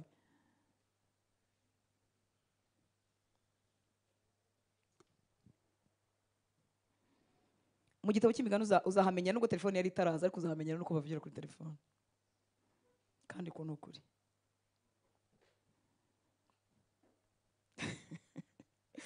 Reka tunyaruke gatoya mu gitabo cy'imigani turebe imwe nujya bizakurayo myinshi, imwe mu mico y'abagore bari mu mwami.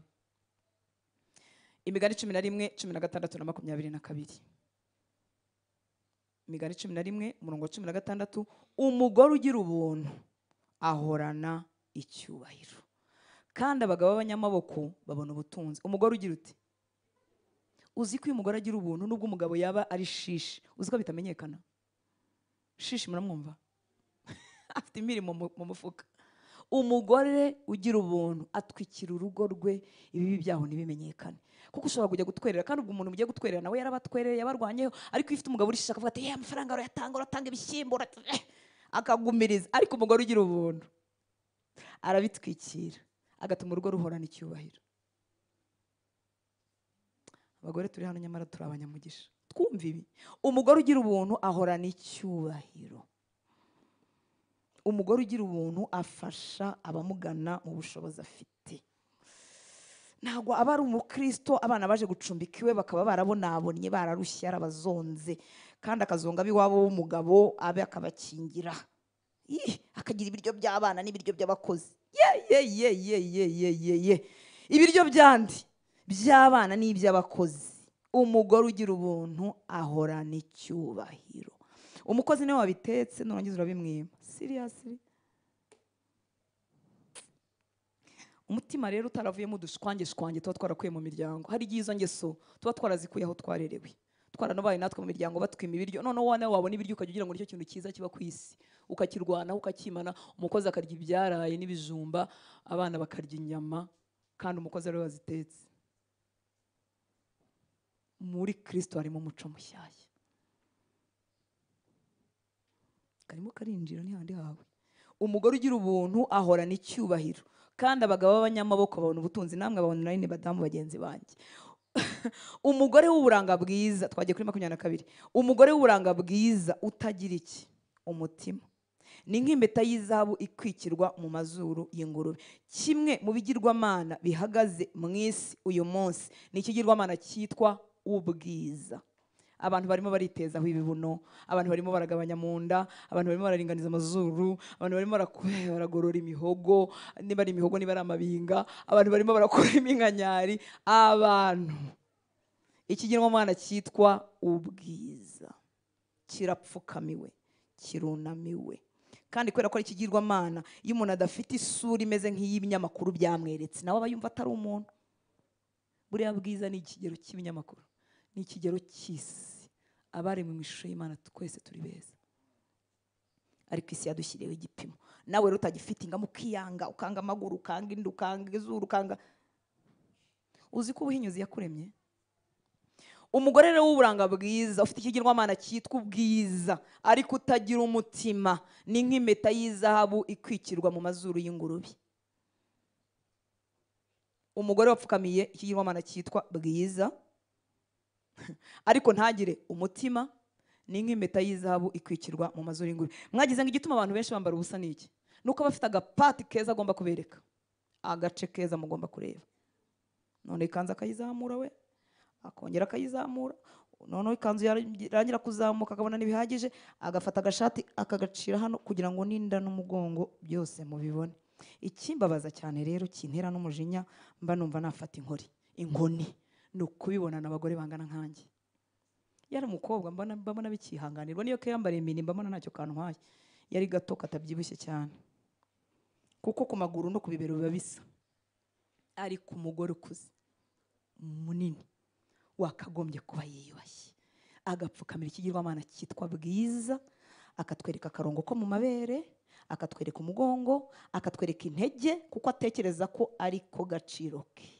Agaciro kanye nuko ndi umwana w'Imana. Habaho imico y'abagore bari mu mwami. haleluya.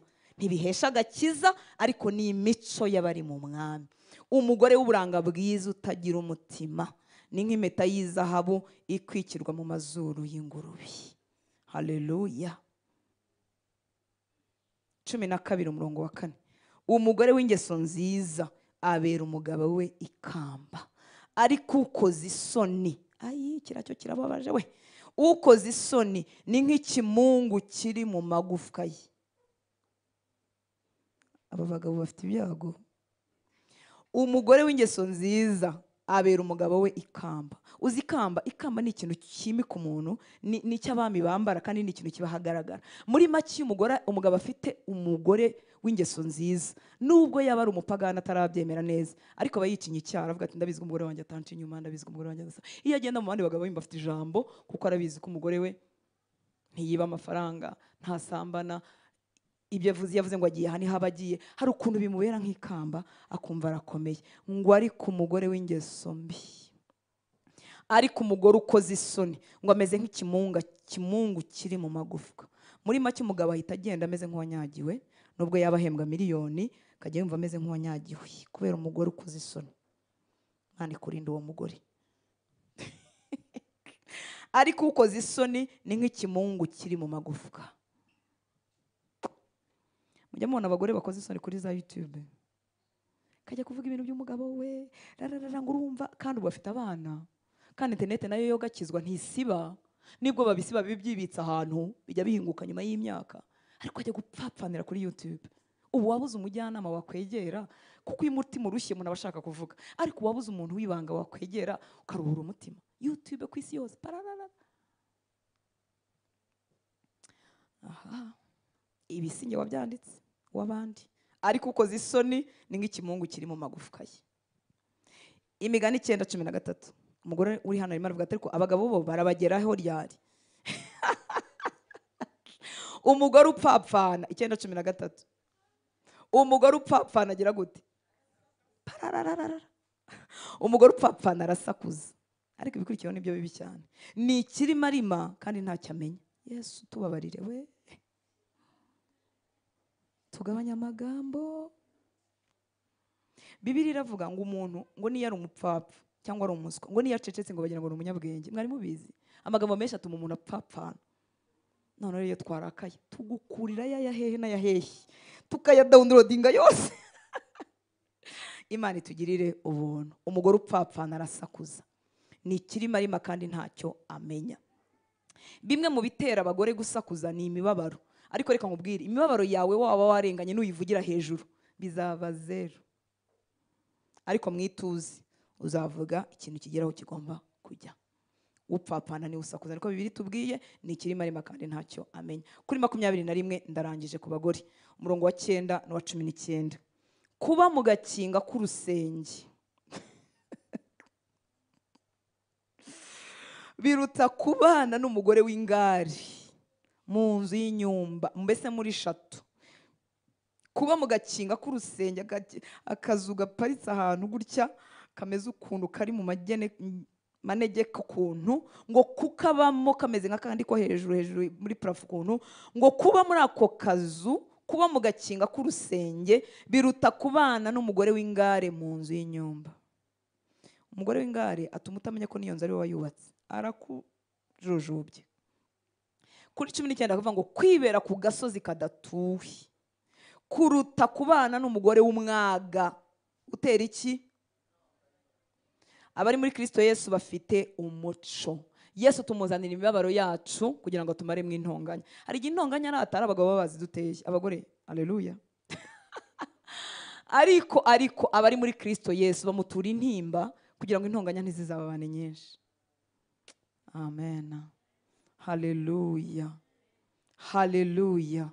Muzanire ibikurushya akuruhuri, kuko mu bitera abagore umunkanyari harimo ingeso mbi z'abagabo. Narabibonye. Tuvuga urugero, iyo umugore yapfuye nk'umugabo yamubonye ingeso yo gusambana, umugore ahita yanga igitsina gore cyose.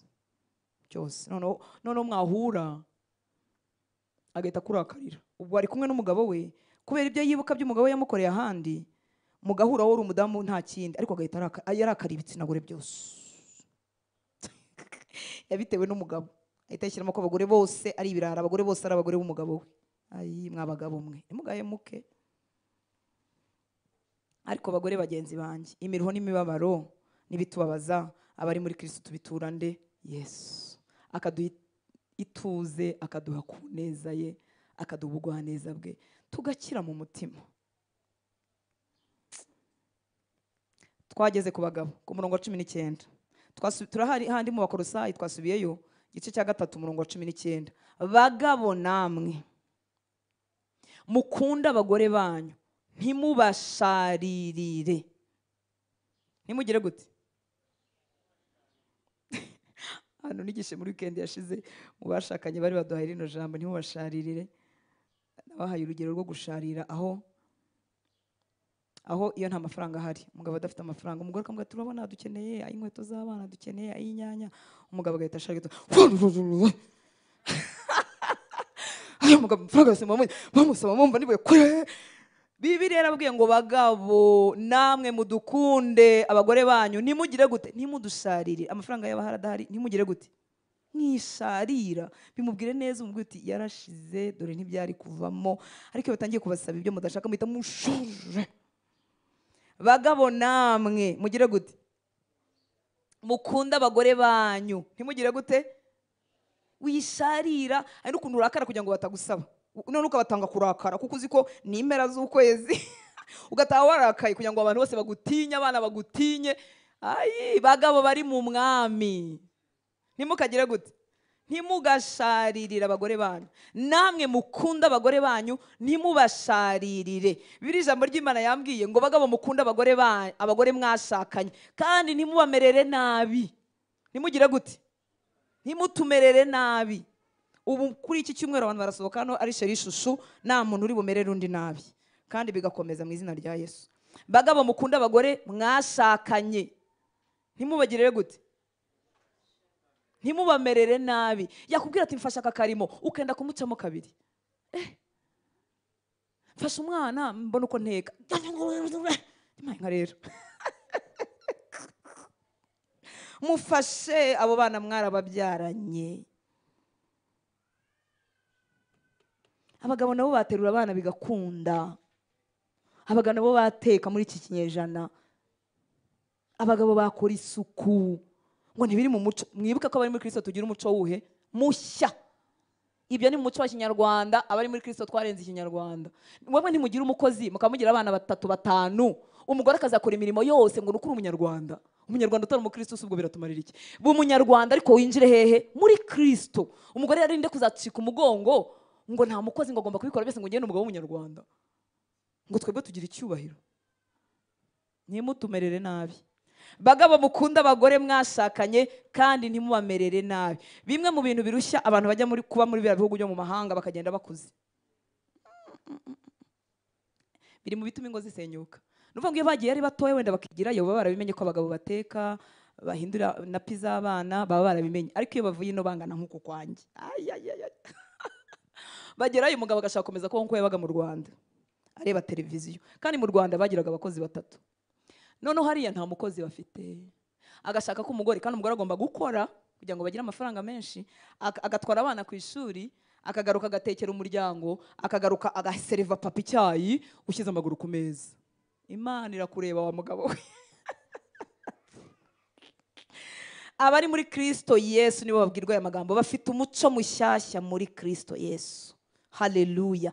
Ntago bitesha umugabo agaciro gufasha umugore we imirimo, ntago bimutesha agaciro, arakomeza akaba uwo kubahwa. Umugabo urinda kuvuga ngo ninjye mugabo muri runo rugo, burya urinda kubitwibutsa hari ikintu kiba cyarapfuye. Hari umugabo unyumvise yemwe? Iyo urinda kutwibutsa ngo ninjye mugabo muri uru rugo, ari ikintu uba umaze gutakaza. Urinda uri kibitwibutsa wabaye byo tukabibona. Bagabo mukunda abagore mwashakanye, kandi ntimubamerere nabi. Reka dusimbukiye muri Petero 1:3-7. Abari muri Kristo Yesu bafite umuco mushyashya. Haleluya. Haleluya. Ndashimira Kristo Yesu watugereye mu nguni zose zigize ubuzima, n'amago yacu ntayasimbuke ngo atubwire ibyo kuzajya kuba mu ijuru gusa, akatubwira n'ibyo ukuntu abantu babaho bakiri n'ahangaha. Urwandiko rwa mbere rwa Petero 3:7 ngo namwe bagabo nuko mubane n'abagore banyu mwerekane ubwenge mu byo mubagirira kuko bameze nk'inzabya zidahwanije namwe gukomera, kandi mububahe nk'abaraganwa namwe ubuntu bw'ubugingo, kugira ngo amasengesho yanyu ye kugira inkomyi. Mwumvise bagabo? Iyo mwatubaniye nabi ngo amasengesho yanyu ntarenga purafu. Kugira ngo amasengesho yanyu ye kugira inkomyi. Reka mbasomere muri Bibiliya ijambo ry'Imana. Namwe bagabo buri wese abane n'umugore we amufata neza. Abagore twiha amashyi we. Haleluya. Namwe bagabo buri wese abane n'umugore we agira gute? Abagabo mubisubiremo. Agira gute? Amufata neza. Abasore namwe akakanuka, niba utazajya gufata neza wikwirirwa ujya gushaka umwana w'abandi. Namwe bagabo buri wese abane n'umugore we amufata neza. Bibiliya wenda gukunda we. Amufata neza.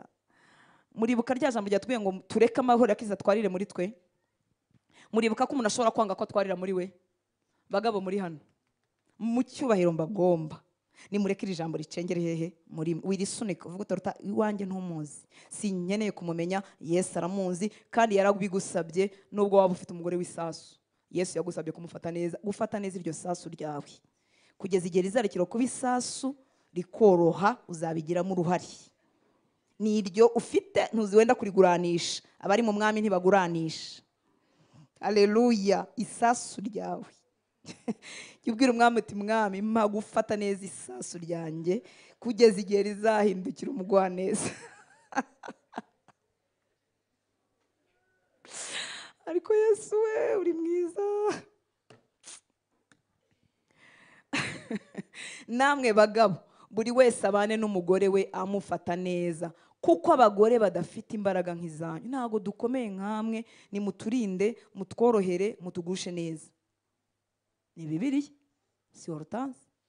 Nubwo nanjye ndimo kwirwanaho. Kuko abagore badafite imbaraga nk'izanyu, mujye mubaha iki? Agaciro. Rero kuko muzaherwa hamwe nabo umunani w'ubugingo Imana itanga ku buntu, mugenze mutyo kugira ngo amasengesho yanyu ye kugira inkomyi.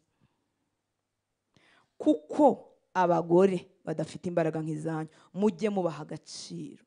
Wikwambura umugore wawe agaciro mu muryango w'iwanyu, wimuvuga mu bashyitsi, wituma abakozi basumba umugore mu rugo rwe. Nubwo nongera mvuga ngo nubwo yaba ari isasu, ikindi kitari isasu kiba ari iki? Nubwo yaba iki? Aha. Nubwo yaba ari umuriro. Umugore umeze nka drago, murabizi drago zicira umuriro. Nubwo umugore wawe yaba acira umuriro, mwubahishe. Rero bagabo reka mbaho ibanga. Ikintu gituma umugore aba umugwaneza ni ukumufata neza. Umugore wafashwe neza aroroha. Ni ukuri koze. Uyu muhaye icyubahiro mu bantu agenda yiyubaha buke buke, ubugare burashira.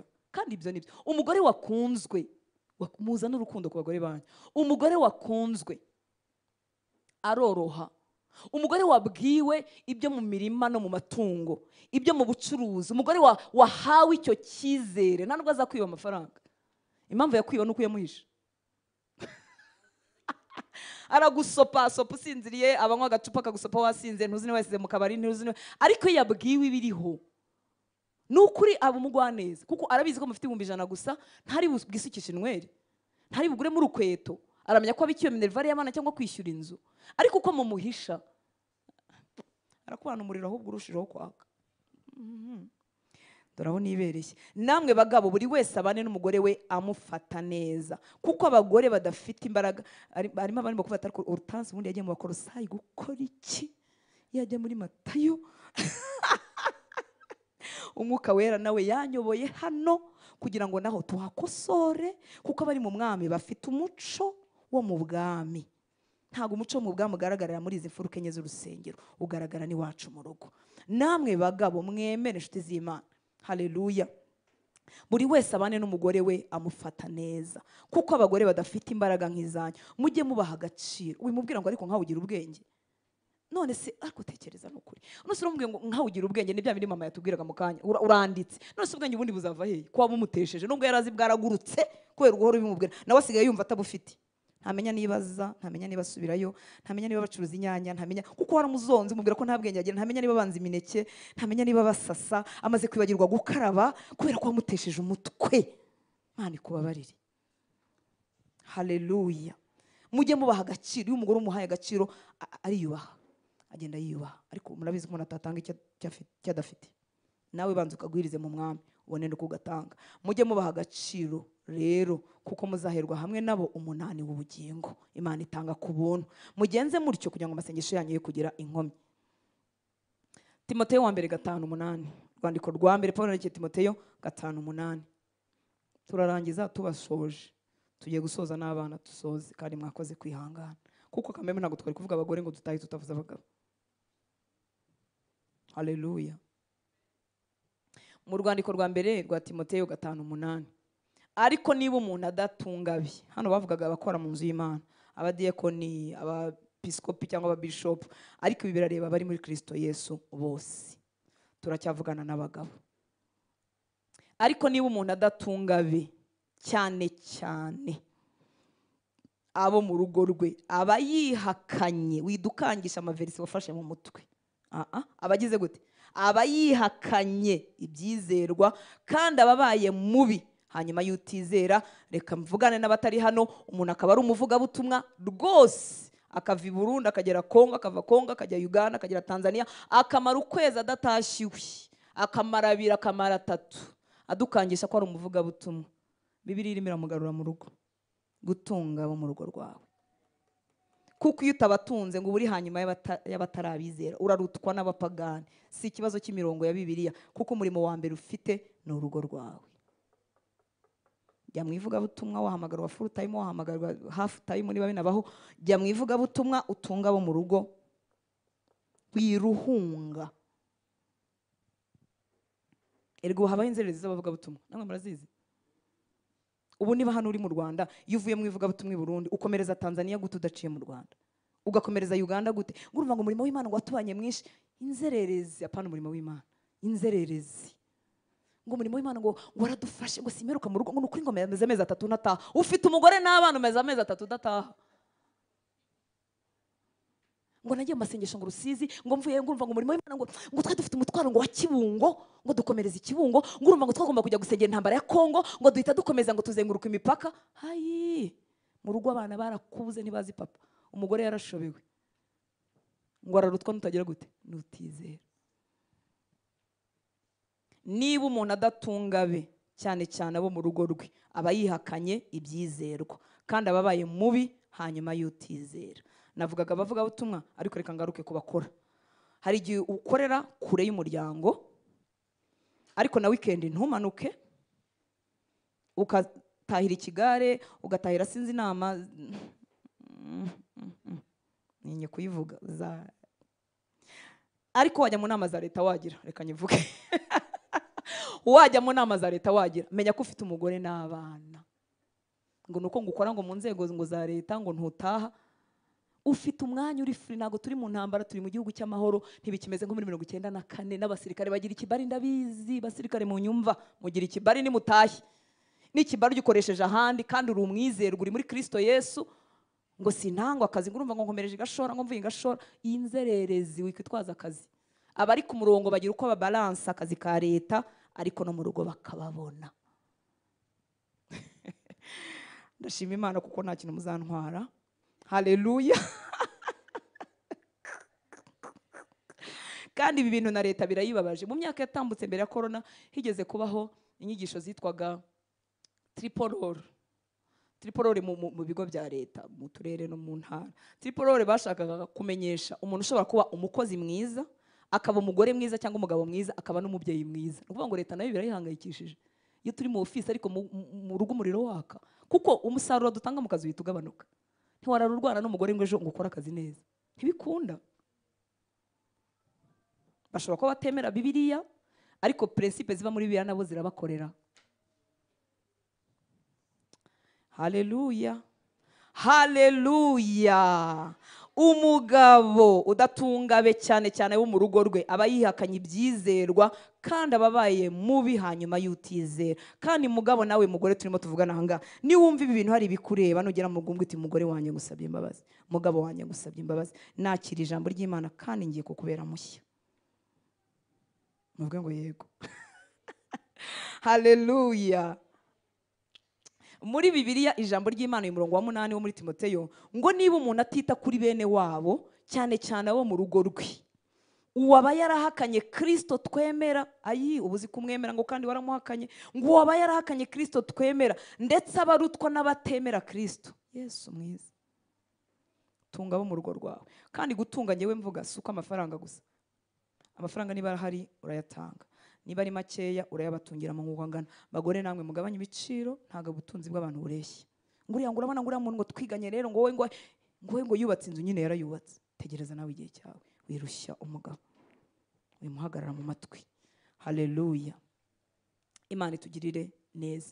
Gutunga rero umuryango hari ukuzana ibifatika, ariko hari kuzana n'ibindi bitagurwa amafaranga. Mu rugo bakeneye keya, mu rugo bakeneye amagambo meza, mu rugo bakeneye guhabwa umurongo. Mwibuke ijambo ry'Imana ryaratubwiye, Imana ivuga kuri Abrahamu ngo icyatumye mumenya no kugira ngo atoze abana be nabo mu rugo rwe bose kubaha Imana.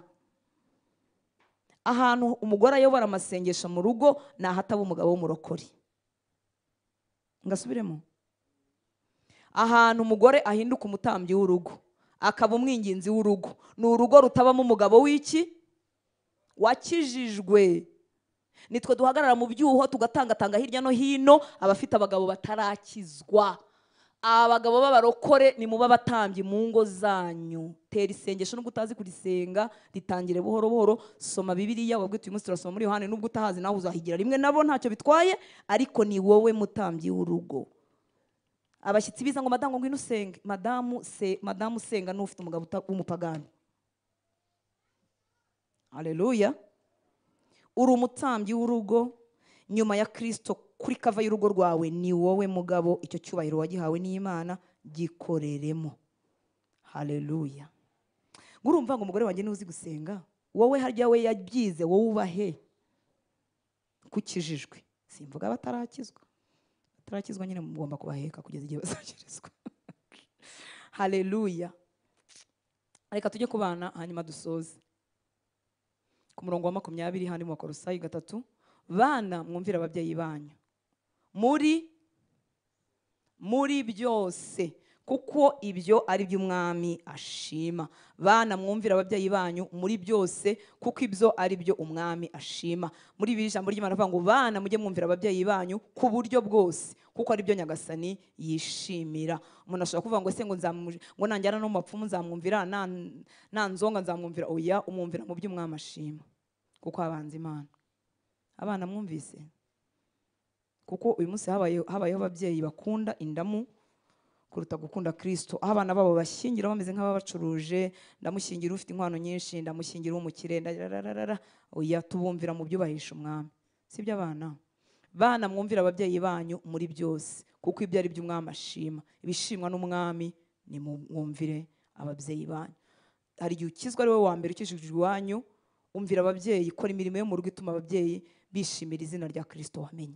Uhinduka nyirakarenge, nagiye mu masengesho, nagiye mu buvumo, nagiye niwo utazi gukubura, niwo utazi kubavomera, niwo utazi kubahereza ikintu kimwe, ntibashobora kugutuma kuko uhora wagiye. Oya, ugira igihe cyo gusenga, ukagira igihe no kugaragaza imbuto z'abana b'ubwami mu rugo iwanyu, hakaza impinduka. None se wowe waragenda gutarakizwa, umaze no gukizwa ukomerezaho kugenda, rwose hagomba kuba impinduka. Haleluya. Ababyeyi bakabona ko uwo mwana yahuye n'umwami koko. Bana mujye mwumvira ababyeyi banyu ku buryo bwose kuko ari byo Nyagasani yishimira. Mugasohoka mu bunebwe mugakora. Haleluya. Mu Efeso 6:1-3, urwandiko Paulo rw'itoro rya Efeso 6, mbaraje hano disi. Bana mujye mwumvira ababyeyi banyu mu mwami wacu kuko ari byo bibakwiriye. Wubahe so na nyoko, iryo ni itegeko ririmo n'umugisha. Wubahe so na nyoko, iryo ni ryo tegeko rya mbere ririmo isezerano, kugira ngo ubone amahoro uramire mu isi. Mwabyumvise? Umubyeyi agira imbaraga zihesha umugisha. agira n'imbaraga zivuma, kandi iyo akuvumye umuvumo ufite impamvu uragufata. Tuvuga wahemukiye umubyeyi, uramubabaza cyane, uramwandagaza, iyo akuvumye biragukurikira. Mwari mubizi atanakijijwe. Umuvumo udafata ni iki? Ni umuvumo udafite impamvu, kuko aba ababyeyi nabo bagashisha bagondoza abana babo kugeza aho umuhinduriye nk'ipunda cyangwa indogobe, akifuza ko umwana umushahara wose yawukoreye awuzana iwabo. N'umwana yamara gushaka cyangwa gushakwa akumva atatunga urugo rw'ahubwo yakomeza kubatunga, abo nabo babaho. Imivumo yabo rero ntacyo yadutwara kuko ni imivumo idafite impamvu.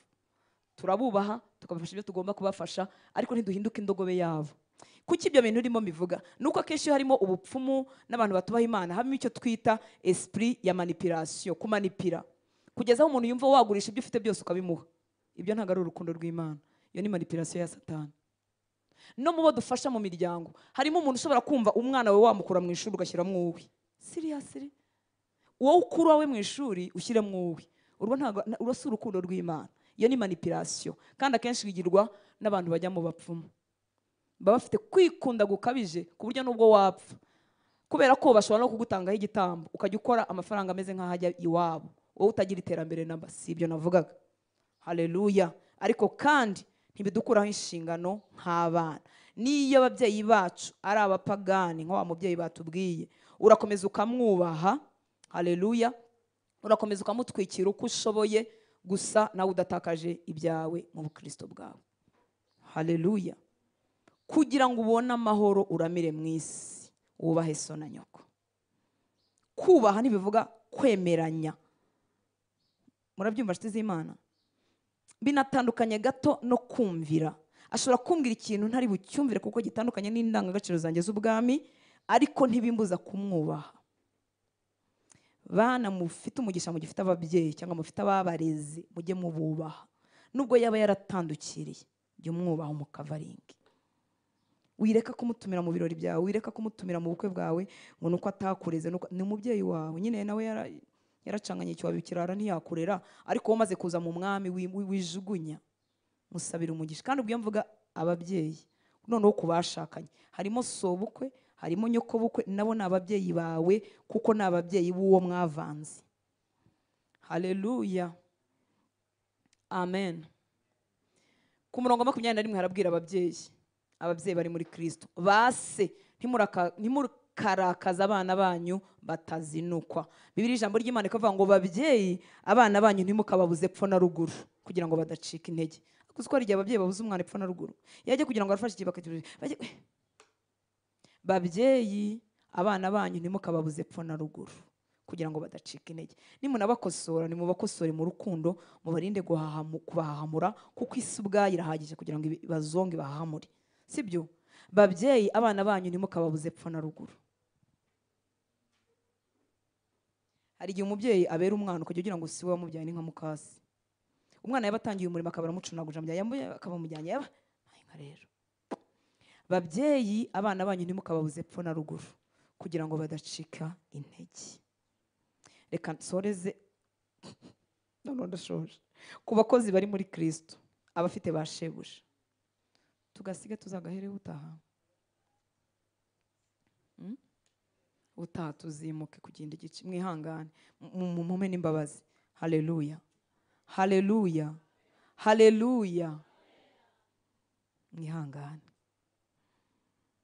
Niyo mureba filime muzireba amasaha 3, mwareba umupira ni iminota 90, nayirengeje iminota 90. Iyo bongeje amapenaliti, ko mbizi nabwo murabireba kandi mukabira mushishikaye mugira ngo aragitsinda. Mwongere mushishikare turangize iyi minota. Imana ibaho umugisha gukunda ijambo ry'Imana. Haleluya. Ibi bintu birimo umugisha, niyo mpamvu bitureba. Abakozi noneho bafite abakoresha cyangwa bashebuja bari muri Kristo. Kera aba ntibari abakozi, bari imbata, ariko twe turabizana mu bakozi kuko ibyo kubatwa na slaves ntago bikibaho. Ku murongo wa 22, mbata mwumvire bashobuja bo ku mubiri muri byose, ntimubakorere bakibareba gusa ngo muse n'abanezeza abantu, ahubwo mubakorere mutaryarya, mu mitima yanyu mwubaha Imana. Mwabyumvise? Haleluya. Gukorera ijisho si ibyo abari mu mwami. marerezoma bari mu mwami benshi aka kantu karabacitse ntibakamenye.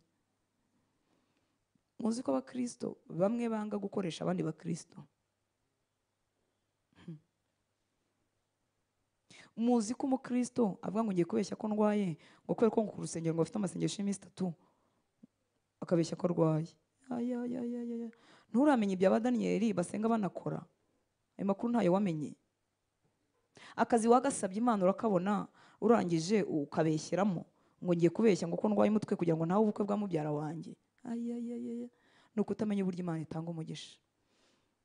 Muri Bibiliya ijambo ry'Imana ku murongo wa 22 haravuga ngo namwe nkorera gahato mujye mwumvira abashobuja bo kwisi ku buryo bwose, atari ugukorera ijisho ngo mubashimishe, ahubwo mubikore mubikuye ku mutima, mutinya shobuja mukuru ari we Nyagasani. Haleluya. Dufite umukoresha mukuru ni Imana Data. Tubikore byose nk'abamukorera. Ntimugakorere basobuja mukoreye ijisho, atari gukorera ijisho ngo mubashimishe, ahubwo mubikore mubikuye ku mutima, mutinya shobuja mukuru ari we Nyagasani. Mwabyumvise? Haleluya. Ibi bizana umugisha bikazana promotion. Mwibuke ko Yosefu yakoraga neza cyane, ngo ukuboko kwiza kw'Imana kwari kuri we, kandi ntabwo sebuja yajaga gukora audite, ntabwo yazaga kugenzura uko yabikoze, yari umwizerwa. Niba ufite ikiraka cy'amasaha 5 yakore neza, amasaha 5 nashira uvuga uti narangije, winyuzamo ngo wonse isuka, niko bavuga harya, wonse umuhini wonse umuhini uhagarare boss nahinguka kandi umuravuga ngende umukristo nzahora ndiwe mu bintu byose ngeze kugupfa. Shoje agenda uko turabasirikare beza bogejwe mu maraso, ugatonagura cyane kubera ko boss aje aho hantu. Niba warugomba kuzamara umwaka umwe, uzahamara 3 nibirimba ntunayihamare, kubera gukorera abantu. Iyo dukora byose nk'abakorera databuja mukuru, dukora nk'abazahembwa n'Imana, tugakora nk'abari bushimwe n'Imana. Niba nshinzwe gukubura iyi mbuga, ndayikubura kugeza igihe batari bubonereho n'akantu na kamwe. Muranyumva nshuti z'Imana? Reka duhe Imana icyubahiro. Haleluya, haleluya. Niba nshinzwe gukingura umuryango nkora ku izamu, ndawukingura nishimye, nongere ngukinge. Sindi buvuge ngo bakire sa abantu, sindi buvuge ngo dore kirana cyo, ndabikora neza nkukorera databuja mukuru. Abantu bamenye iryo banga iteka barazamurwa n'Imana. Haleluya. Niyo bavuye mu kazi bakava kuko Imana ibabohereje ahandi bifite ikindi bashakaho. Abari muri Kristo Yesu dufite umuco mushyashya. Haleluya. Ntabwo dukubiranya ibintu ngo reka mbipfurike boss ntazabimenya. No, dukora nk'abakorera databuja mukuru, turanoza. Imana nishimwe. Haleluya. Iyo uri umushoferi uri umukristo uranoza, akamodoka kaba gahagazwe tugakuraho imyanda kandi atari wowe kinamba, atari wowe munamba. Boss yaba byemera ukamukingurira umuryango, atarajya gutwara igikapu kabagikuyemo, ariko uvuga ati ngende umwana w'Imana abana. N'umwana w'Imana nta bintu byo kwandavura. Dukora byose nk'abakorera databuja mukuru. Maze kumenya ibi bintu by'uko wabaye umwizerwa muri biki no mu by'abandi yaragijwe, Imana imwegurira ibindi. Nahise ntangira kwiga, nabimenye bitinze, ariko aho nabimenye nahise ntangira kunoza iby'abandi. Nari umukozi mu bitaro bya Faisal. Nahise mvuga nti nta kantu ka leta kazagwa hasi mari. Ibi dutahana paracetamol ngo twarwaje abantu umutwe mpita mbisezera. Ibi dukoresha urupapuro rw'abandi mpita mbivaho. Ibi dukoresha fotokopi ngo nuko ari ku kazi ngo ni ikigo kinini mpita mbivaho, kuko namenye ko umuntu yabaye umwizerwa mu by'abandi yabikijwe yegurirwa ibye. Haleluya. Yemwe abakoresha za fotokopi zo ku kazi, amasomo yanyu ntago bayishyuriye. Jyaho bishyura amafaranga cyangwa usaba urushya boss. Abari mu mwami bagira umuco wabo. Wigira akantu utahana nubwo kabara agapapuro katarakawe. Niba ushaka umugisha w'Imana, injira mu mahame y'ubwami, maze ngo uzarebe umugisha w'Imana uraza ku buzima bwawe. Wikwaya ngo uyu muriro ngo singewe mwishyura, amazi arameneka ntufunga robine ngo si wowe wishyura. Si wowe wishyura kandi dukora byose nk'abakorera databuja mukuru. Amasaha niba ku kazi ari saa moya, jya ugerayo 15 winjiye muri ofisi uhasengere, uvuga uti ubuntu bw'Imana bube hano hantu, igikundiro cy'Imana kimbeho, ubwenge bw'Imana bumbeho, abatubaha Imana nibahagera bahure nawe mwami, abagenzwa n'ibibi nibahagera imbaraga zabo zihinduka ubusa. Umara iminota 15 uhasengera, nurangiza ukora akazi. Niba wumva Hortense wimwumva mu masaha y'akazi, mwumve muri pause amasaha y'akazi, concentra ku kazi kawe. Abantu batashye kera, batashye. Haleluya. Dukore byose nk'abakorera databuja mukuru, tudakorera ijisho. Ibyo mukora byose 23 mubikore mubikuye ku mutima nk'abakorera shobuja mukuru, badakorera abantu. Mu ijambo ry'Imana akavuga ngo ibyo mukora byose mubikorana umutima ukunze, atari abantu mukorera, ahubwo mukorera shobuja uwo. Muzi ko n'abantu bakorera Imana bakorera ba pasiteri babo, ukaba ukorera ubuyobora nka paruwasi, nkana ari nka paruwasi, none dufite wenda nka Edukota simbizi nk'ikibungo, none umupasiteri wa hano kuri paruwasi akajya ajabika ibintu abijabika ngo ngo pasiteri ngo Edukota ngo azabyimenyera. Niba ukora pasiteri azakugezaho amaboko ya pasiteri agera, kandi ni magufi. Mwabonye uburyo ni magufi? Ariko niba ukora nk'ukorera Imana izagutumbagiza mu birere. Haleluya. Uzagira umugisha nta muntu uzawukwambura. Haleluya. Ngo najya gusenga pasiteri ahari, pore pasiteri ntiyagugiza n'igicurane, ntiyaguha n'ubugingo boroniye, urarushye gusa uragowe. Imana itugirire ubuntu. Ibyo mukora byose mubikore mubikorana umutima ukunze, atari abantu mukorera, ahubwo mukorera shobuja uwo, muzi yuko muzagororerwa nawe muhawe wa murage, kuko mukorera shobuja mukuru Kristo. Haleluya. Tuzagororerwa nawe, atugorora tukiri n'ahangaha, kandi n'ubugingo buhoraho turabufite. Imana nishimwe. Iyo umuntu yinjiye muri ubuzima bwo gukora byose nk'ukorera Imana, Imana nawe ntibura kumutabara no kumugirira neza. Imurwanaho, niyaciye mu gicucu cy'umwijima w'ubuzima, Imana imuhagararaho. Haleluya. Imana itugire neza. 25 ariko ukiranirwa aziturwa nk'uko yakiraniwe, kandi ntihariho kurobanurwa ku butoni. Ariko ukiranirwa aziturwa nk'uko yakiraniwe, kandi ntihariho kurobanurwa ku butoni. Muri Bibiliya ijambo ry'Imana hakavuga ngo ukora ibibi wese bizamugaruka. Ayiwe. Kuko Imana ifata abantu bose kimwe. Imana iturinde ibibi mu ngero zacu, mu mago yacu, mu buzima bwacu. Haleluya. Muri Petero 2:18 havuze ku bakoresha b'ibigoryi. Niko Bibiliya yavuze. Iravuga ngo bagaragu b'imbata mugandukire bashobuja mububashye rwose, atarabeza n'abagira neza gusa, ahubwo n'ibigoryi. Kuko hari gishaka kubera umuntu mwiza, kuko nawe yabaye mwiza. N'abagore mugandukira abagabo banyu, harimo n'abameze nka Nabali. Nabali muramuzi? Nabali muramuzi? Yari umugabo wande? Nabali ngo niryo zina rye byavugaga iki? Abagore bafite n'abagabo bameze nka Nabali nabo babagandukire. Abagabo bafite abagore bameze nka Nabaline cyangwa Nabalite bagira gute? Babakunde. Niba narakubereye Nabaline, kigoryi nkunda kigoryi cyawe gikundi. Bagaragu b'imbata mugandukire bashoboja mububashye rwose, atarabeza n'abagira neza gusa, ahubwo n'ibigoryi. Ubwo twahita tubishyira no ku bana. Niba waragize ibyago papa we na mama we bakaba bari muri iyi kategori ya Nabali, nabo bubahe. Haleluya. Muri Bibiliya ijambo ry'Imana akavuga ngo bagaragu mwemere kugengwa na bashobuja, mujye mububaha rwose. Ntimwubaha abagwa neza n'ababorohera gusa, ahubwo mwubahe n'abanyamakare n'abari hashi. Aho uvuga akabara gushwanyaguje, wagira ngo urakosowe byose akabyanga, nta ripota ajya yemera. Ariko kugira umukoresha umeze gutya nabyo nakaga.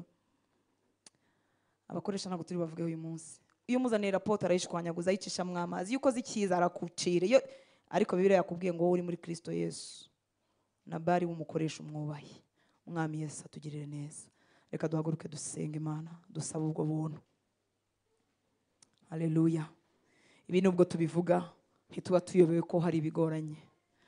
Aho uretse no kumugandukira waranamubuze, wamugandukira umukuye he ko wamubuze?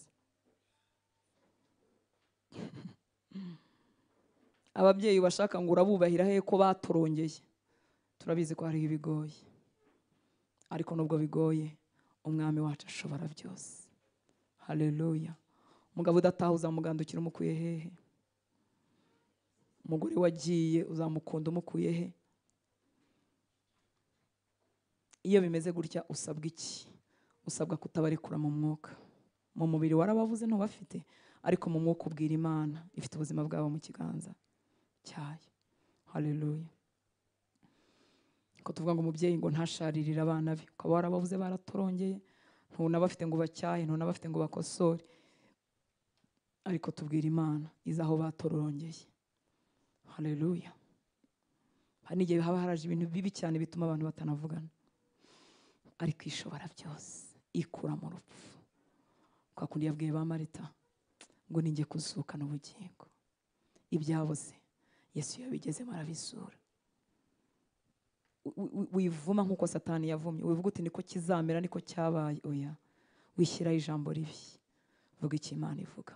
Vuga ngo hari ibyiringiro bagihumeka, hari ibyiringiro kuri urugo rwazuka, hari ibyiringiro ku muryango wazuka. Aka kazi ndimo nubwo boss yamburabuje, kuko hari ababosi baburabuza, basaka ruswa y'igitsina, bashaka ko amafaranga uhembwa muyagabana ngo kuko aribo baguhaye akazi, bakakurabuza. Abo nabo Imana irabareba kandi yabiguheramo imbaraga. Ubusambanyi mu kazi buri ku kigero kiri hejuru cyane muri iki gihugu cy'u Rwanda, kuko bikorerwa mu ibanga, abantu bamwe ntibabimenya. Ariko nganira n'abantu benshi bavuye mu kazi kabo, ugabona bahisemo gukiranuka. Nganire n'abandi bake bagumye mu kazi basambanye n'ababosi, kuko yashyize ku munzani akavuga ati tuzabaho dute. Akibagirwa ko Imana ari ibeshaho, akibagirwa ko uwo mubosi basambana ijoro akarara ari uvuyeho cyangwa apfuye. Ubwoba bw'ibihe, ubwoba bw'ubuzima bukamutera kwandavura. Ariko Yesu wacu nagira ngo nkwibutse ko ashobora byose, niwe kuzukana ubuzima, ibyapfuye ajya byinjiramo. Yakukiza igikomere gituma utakigira imbaraga zigandukira umugabo wawe, yagukiza igikomere gituma utakigira imbaraga zikundwakaza umugore wawe. Yaragusuzuguye birakurenga bikugera aha, imbaraga zimukundwakaza urazibura, ariko Yesu yagukiza igikomere. Umugabo yarakubabaje cyangwa yaguciye inyuma, utekereje kuryamana nawe wibuka abagore bose baryamanye bikakugeraho, Yesu yagukiza igikomere.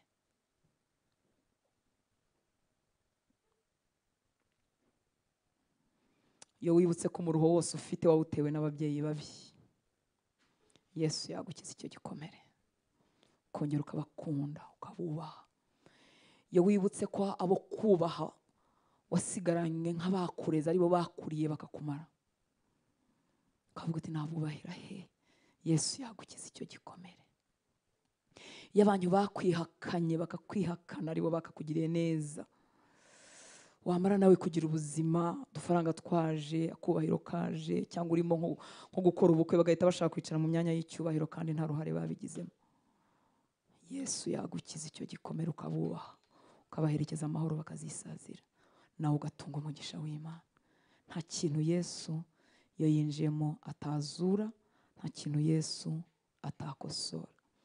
Ibi turabivuga tutibagirwa ko hariho n'abafite ababyeyi b'abarozi ubwabo. Nyoko wakubyaye mu nda akaba ari ukuroga, iso wakubyaye akaba ari wagufashe ku ngufu, akaba yaraguteye guhinduka indaya. Nyokorome wakureze, so wanyu wakureze, akaba yaraguhinduye umugore. Ayo mahano yose ari mu isi. Twavuga ibi ngibi wowe umutima wawe ugasesemwa, kumva naho byakwirwa.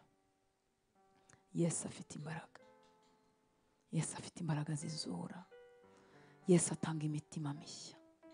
Iyo tuvuga iby'ababyeyi wumva utazi ibyo ari byo, kuko nta shusho y'umubyeyi muzima uzi. Niwe wakurorongotanishije, niwe waguteye kutiga.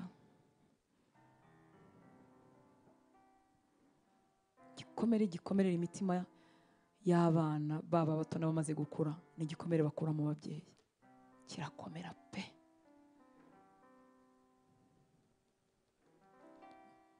Turi mu isi y'abantu babaye ntibindeba. Ababyeyi nibo bohereza abana mu muhanda, abana bato b'imyaka 5, 6 ngo genda nawe ujye kwihigira. Ariko nshuti z'Imana, abari muri Kristo Yesu dufite umuco mushyashya.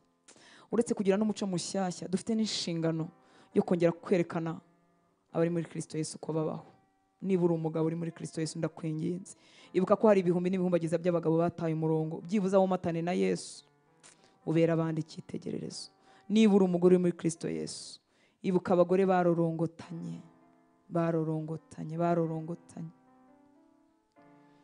bigutere gukomera ku mwami wizeye, kugira ngo ubere abatoye urugero rwiza. Mu minsi yashize naganiraga n'umwana ambwira agahinda yatewe no kubona ubusambanyi bwa nyina. Nta cyago kibi nko kubona ubusambanyi bw'umubyeyi wawe, byica umutima wawe bikakuzinura.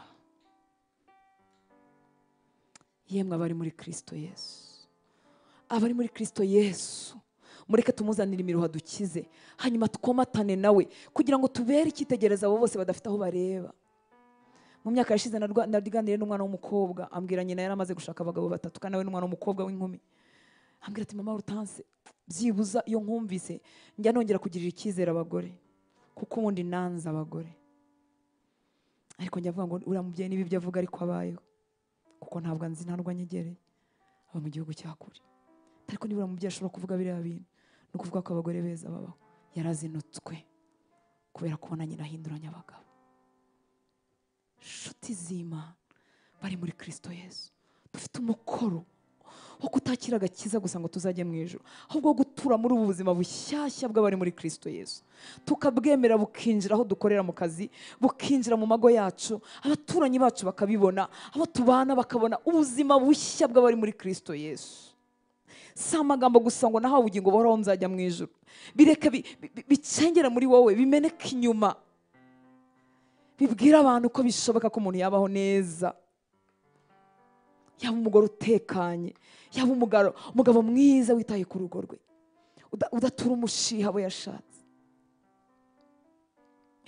Mureke duhagararire Yesu, abantu bamenye ko urukundo ruzima rudafite inyungu rukibaho.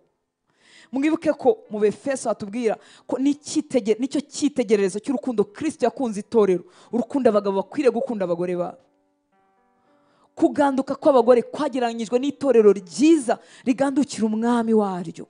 Nako nta n'itorero ribi ribaho, abari mu itorero bose turi umugeni wa Kristo, abandi ni abanyamadini. Ariko uko umugeni wa Kristo aberaho umwami amugandukira, abagore bari muri Kristo Yesu, shyira Yesu ibikomere byawe byose, wibuke ko ni wowe cyitegerereza umwami afite. Mutima wawe ukire, uhagarare muri icyo gishushanyo Yesu yatanze, nk'uko itorero rigandukira umwami waryo, ngo ariko abagore bari mu mwami bagandukira abagabo babo. Reka tumushyire ibikomere byacu muri kano kanya, adukize kandi adufate amaboko, adufatira umutima, adufatira ubuzima, kugira ngo tube ibyitegererezo mu miryango idafite abari muri Kristo Yesu nkatwe. Wibuke ko ufite umukoro wo kugaragaza Yesu mu rugo iwawe. Ahantu bazi ko dukijijwe neza cyangwa tutakijijwe ni mu rugo iwacu. Barabizi niba ari ibipindi tuza tugashyushya hano, barabizi niba twaranakijijwe. Data, tukuzaniye ibikomere byo mu mitima yacu, nagira ngo mubimuzanire.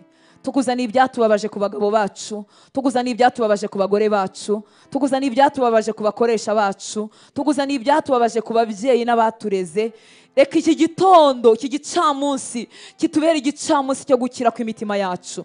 Tukuzaniye ibibi twanduriye aho twarorongotanye mu miryango twarererewemo, tukuzaniye ibibi twanduriye mu miryango y'iwacu, ababyeyi batari bagufite, batakubashye, amaso yacu mu butoya akabona ibyo atagombaga kubona, ubuzima bwacu bugakorerwaho ibyo butagombaga gukorerwaho. Turabikuzaniye ibyo byose biturushya bituremereye, mwami w'abami. Tukuzaniye ibyo amaso yacu yabonye, ba data batabaye abagabo b'icyubahiro, ba mama batabaye abagore biyubashye, byose bikatwicira imitima. Turabikuzaniye Uwiteka Mana Nyiringabo. Tukuzaniye imibabaro twazaniwe na ba databuja badutesheje agaciro bakadusuzugura. Turabizanye Uwiteka Mana Nyiringabo, batubaze nk'abatari abantu, batubara nk'ibikoresho mu butunzi batunze, bakaduhindura nk'ibikoresho bikoropa. Ibyo byose turabikuzaniye. Iyo miruho, izo mvune z'umutima, nibyo ntabasha kumenya njyewe mwami, turabikuzaniye ngo kitubere igicamunsi cyo kuguranirwa, kugira ngo hagati muri twebwe naho iri jambo rizagera, uhagurutse abagabo mwami w'abami bashobora guhagarara mu mwanya nk'uwa Kristo, bagaprovidinga ku miryango yabo, bagatanga ibyo bifashwe umuryango, bagatanga ubutunzi bw'ibifatika, bagatanga urukundo, bagatanga kurinda na protection ku miryango yabo. bagatera abana babo kubaha Imana, bagatera abagore babo akanyamuneza. Reka utwibutse ko dufite izo nshingano mwami w'abami, udusange nk'abagore nyaguhora ku ngoma, uduhindura abagore bashobora kugandukira abagabo babo, abagore batari abapfapfa, abagore baganduka, abagore bahagaze mu mwanya wabo bafite ubugwaneza bakomora ku mwami, batirimbisha iby'inyuma gusa, ahubwo bambaye umwambaro witwa Kristo, buzuye ubugwaneza, buzuye gusa n'umwami wabo. Ngwino tugaruke Uwiteka Mana Nyiringabo, garuka kandi kuba tuvuga iby'umuryango bagasesemwa, kuko umuryango wababereye mubi, bagatandukanya, bagatorongera, bakamera nabi. Ongera ubazure mwami w'abami, uzure imitima yabo. Niba bafite abana bahe kubabera icyitegererezo cyiza, niba bari mu myaka yo kuzongera gushaka, ubahuze nabo wabageneye mu buryo buryoshye kandi bukubahisha nyaguhora ku ngoma. Reka imiryango yashenjaguritse uyizure ku bw'imbaraga zawe.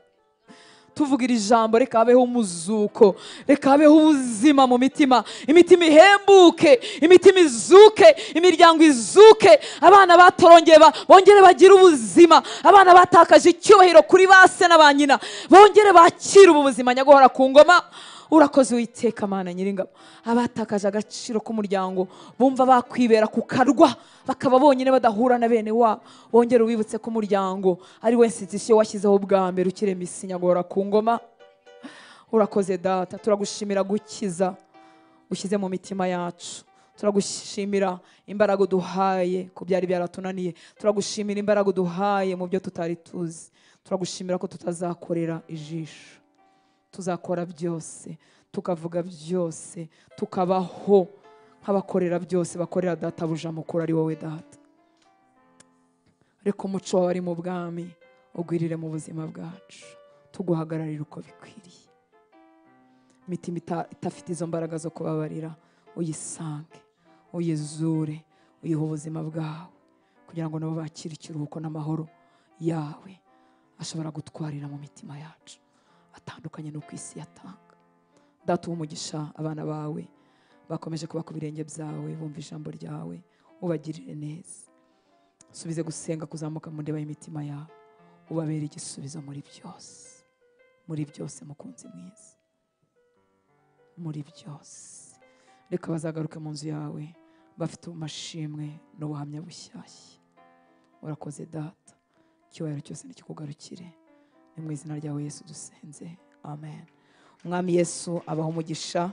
Reka turamukanye, ni ukuri mbasabye imbabazi kubwo gutinda bigejeje hano, kandi namwe muzimpe. Imana ibaho umugisha. Reka turamukanye dutahana amahoro ya Kristo. Niba wifuza guha Yesu ubuzima bwawe, twavugaga umuco w'abari mu bwami, ariko niba utaraha uwo mwami ubuzima bwawe, karibu tugufashe gusenga. Umwami Yesu